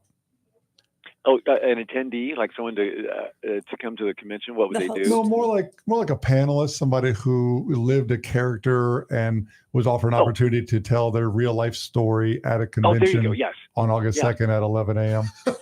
Right. No, exactly. Exactly. Well, they don't teach you that in acting school. How to once the job is done, your acting classes are done as well. So the whole thing of promotion and meet and greets and all that, that's a work, study, live and learn kind of a thing as you go. So over the years, I've been doing conventions for about 17, 18 years now, and what I've learned is audiences respond to panelists who don't get too serious about the process. I think if you keep it fun and light and tell stories that'll get a laugh, that goes over much better. And just be real and accessible and affable. I've seen a lot of actors do conventions that think it's a downgrade or that feel like, oh, I don't want to be here. And you can tell, you can read that on them. If you're greeting the public, you must be accessible and happy to meet them. If not, then stay home. Really, that's what the advice I would give an actor. Honestly, it definitely sounds like you've done this before. I have indeed. Yeah, and I love it though. I mean, these are everyone at those conventions that come to hear me on a panel or to come to my table and do a meet and greet or get something signed or get a selfie taken with me. Those are the people that bought my house for me, so I owe this to them. I really feel I need to be there and be accessible. That's awesome advice. Final you. question for you, and we're all looking forward to meeting you next week. We still have a couple pair of tickets to give away. What's next for you? What are you working on right now that we can patiently wait to see? Yes. Well, right now I'm working on getting my shoulder healed. I had a little shoulder surgery just about 3 weeks ago. So I might be at Tampa Bay Comic Convention in an arm sling at my table, but so that and then but I have about 7 independent films I've done now that are not out yet. I've been playing a lot of humans in the last couple of years. Oh wow, that's a change for you. Yeah, I'm very excited about that. Yeah. Is that a downgrade?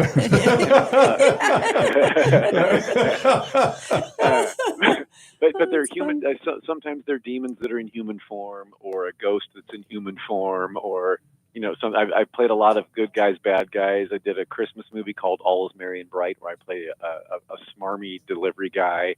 I did a movie called The Weight of Darkness, where I'm running for mayor in a small town. I'm in a wheelchair, and I might be and a child goes missing, and I'm acting all innocent, but I may not be. That kind of thing. Right. And you're a contortionist too.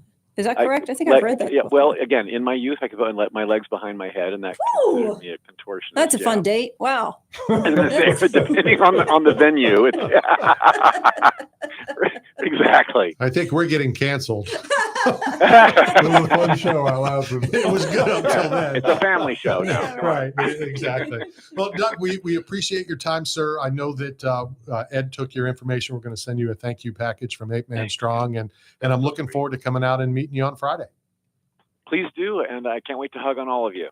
There you go. In costume or without. I'm going to be wearing a tie and a vest. So we'll watch the arm. All right, there you go. That is Doug Jones, everybody. He will be at the Tampa Bay Convention Center next Friday, Saturday, and Sunday.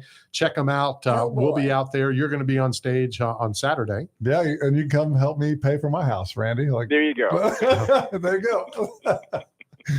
Nice to meet you, Doug. I can't wait to see you next week. Absolutely. You too. Thanks again for having me. Take care. That is Doug Jones. He'll be out at the Tampa Bay Convention Center. Good stuff. No, it'll be a lot of fun. Hellboy. Can't believe people are going to come and listen to me talk. Nobody is. It's going to be crazy. No, nobody will. The Rip Santa's coming in town just for this. He already booked this ticket. He sent me a message last night. I'll see you on Saturday. Good. So the Rip Santa. He's going to take will over. Be in Tampa. He's going to take over your conversation. Well, he's a pizza guy like myself. He'll jump up on stage. He'll knock you out. He'll push you to the side. It would be great for JT Tilley. Well, Santa versus the Naked Pizza Man. I just had some of the best pizza I've ever had in my life. Seriously. From? Mellow Mushroom. Oh, they got a really nice, they have a nice It was a thing. $30 pizza. Let me tell you, it's the best. And the red potato? Did you get the red potato? No, pizza? it's a mushroom pizza, but it's got steak on it. And if you ask, then it's the best. And it's a seasonal thing that they bring back. No, it's seriously like off the charts. So it's 30 with the steak, or it's like 65 with the steak on it? No, it's like 30 with the steak.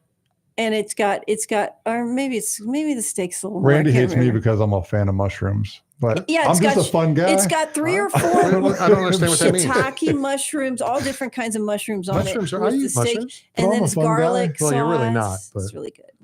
yeah, JT said don't ever call him again. Dude, I never called him once. No, I called him to put him on the show today. He goes, no, I was going to bring you out August 8th for the event. Yeah, not now. Dude, that's not true.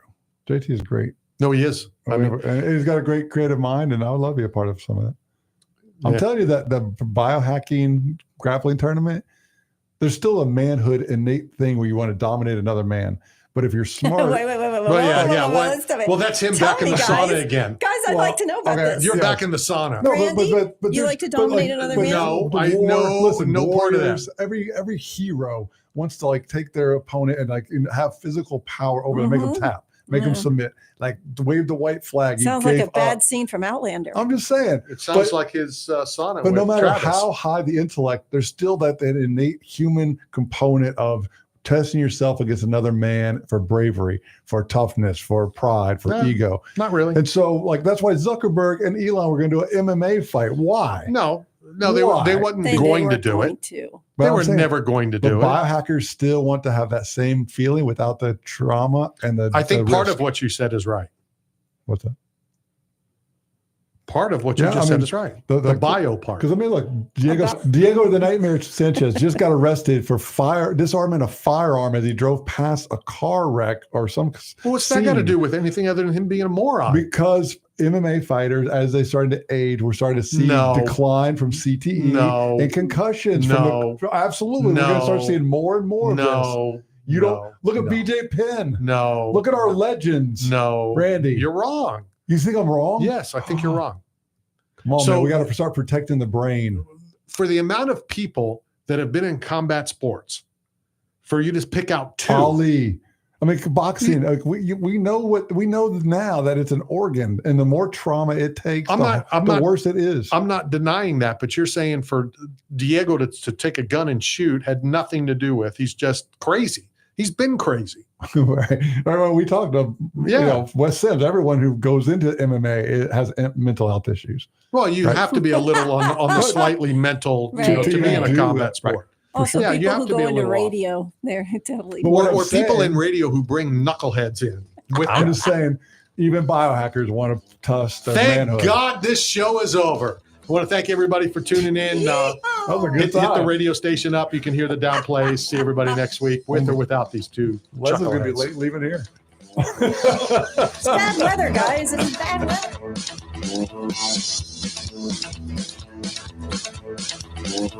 It's BJ Upton from the Tampa Bay Rays. You're talking sports with Randy Harris. Got bills and looking for work, but nobody is hiring? Staff Zone is, as the leading provider of commercial construction, industrial, and special event staffing throughout the Southeast, Texas, Las Vegas, Salt Lake City, Kansas City, and many other locations. Staff Zone has plenty of work for you. and they need you now. Don't wait. Go to www.staffzone.com and find a branch closest to you. Work today, get paid today. WTAN, That's the Clearwater. Staff Zone FM way. 106.1. WDCF, Dade City. FM 102.3. Listen. This is CBS News on the Hour, sponsored by O'Reilly Auto Parts. I'm Cammie McCormick. Brian Kohberger was sentenced today for the murder of 4 University of Idaho students 3 years ago. He pleaded guilty to avoid the death penalty. At the hearing, relatives and friends of the victims struggled to contain their grief and anger in addressing him. I'm shaking because I want to reach out to you, but I hope you feel my energy, okay? Go to hell. Randy Davis's daughter, Xana, was killed. I know people believe in other stuff. You're evil. There's no place for you in heaven. You took our children. You are going to suffer, man. Kohberger remained silent during the hearing. He has never said why he killed the students. At the White House a short time ago, Director of National Intelligence Tulsi Gabbard made a surprise appearance in the briefing room to talk about a newly declassified report, which she claims undercuts the finding that Russia interfered in the 2016 election. And she lashed out at members of the Obama administration. They manufactured findings from shoddy sources. They suppressed evidence and credible intelligence that disproved their false claims. They disobeyed traditional tradecraft intelligence community standards and withheld the truth from the American people. More than 100 charity and human rights groups say Israel's blockade and military offensive are pushing Palestinians in Gaza towards starvation. Amand Bazarol of Doctors Without Borders. They're giving up. They're really giving up. There's nothing. They cannot feed their children. They see their children dying and getting sick every day. The number of people missing from the deadly flooding in Texas is down to 2. The body of a woman was found near hard-hit Kerrville, raising the death toll to 135. That leaves a man and a girl from Camp Mystic still missing. 12 bodies have been recovered on Ricky Ray Robertson's property along the Guadalupe River. There were 4 children and the rest were adults. He and a local artist have erected wooden crosses for each of them. They're not just crosses, they're faces of husbands, wives, fathers, mothers, brothers, sisters, children. Robertson hopes the families can start healing. Let them know. We'll never forget them either. Michael Wallace, CBS News. The UN's top court said today that countries harmed by climate change could be entitled to reparations. The consequences of climate change are severe and far-reaching. They affect both natural ecosystems and human populations. The court's non-binding opinion is a potential turning point in international climate law. On Wall Street, stocks have been higher all day. The Dow currently up 461 points. This is CBS News. Think O'Reilly Auto Parts for all your car care needs. Get the parts and service you need fast from the professional parts people at O'Reilly Auto Parts. Did you ever think about hosting your very own radio show? Here's how. Hey, Tampa Bay, did you know you can have a 1-hour program on the TAN Talk Radio Network for less than the cost of one 60-second announcement on many Tampa Bay stations? That's right. We'll put you on the radio for less than the cost of one 60-second announcement on many stations. Check it out today. Use your program to promote yourself, your business, or someone else's business. Call Lola Jean, the broadcast queen, 727-510-7622. That's 510-7622. Call Lola Jean now to check out your TAN Talk network program. In addition to network radio, we'll stream your program in audio and video all over the world. Call Lola Jean now, 727-510-7622. Call today. Your network 1-hour program can start tomorrow.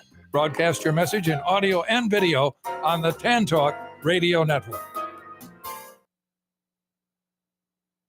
Hi there, I'm Robin Savage, stand-up comic. Are you sick of the news getting pushed around by two sides, always saying the other side is wrong? You deserve to enjoy the news. That's what's up, Robin. I'm your host, Mac James, from Stand Up for News. We're stand-up comics, and we tell the news. The news doesn't have any legs and can't stand up for its own self. Join us and special guests like local hero comics like Donnie Stopa, all the way to legends like Tommy Chong, here on WTAN Radio.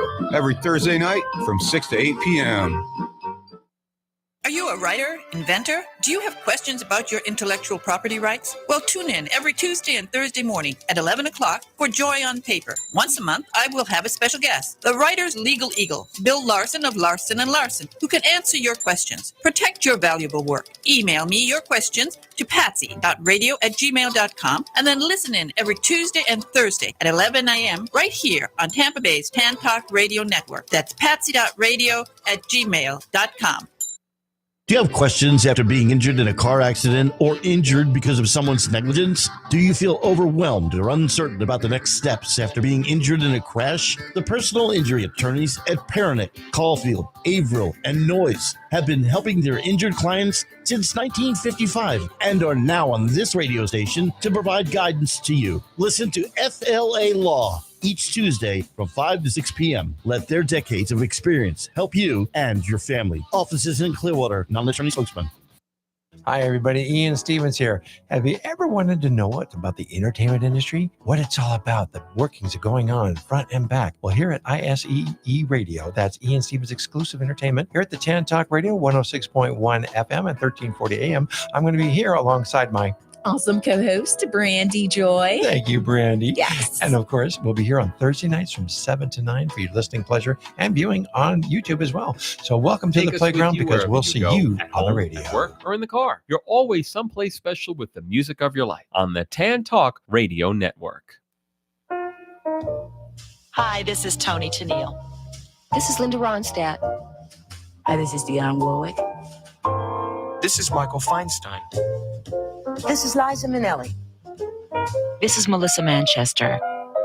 This is the music of your life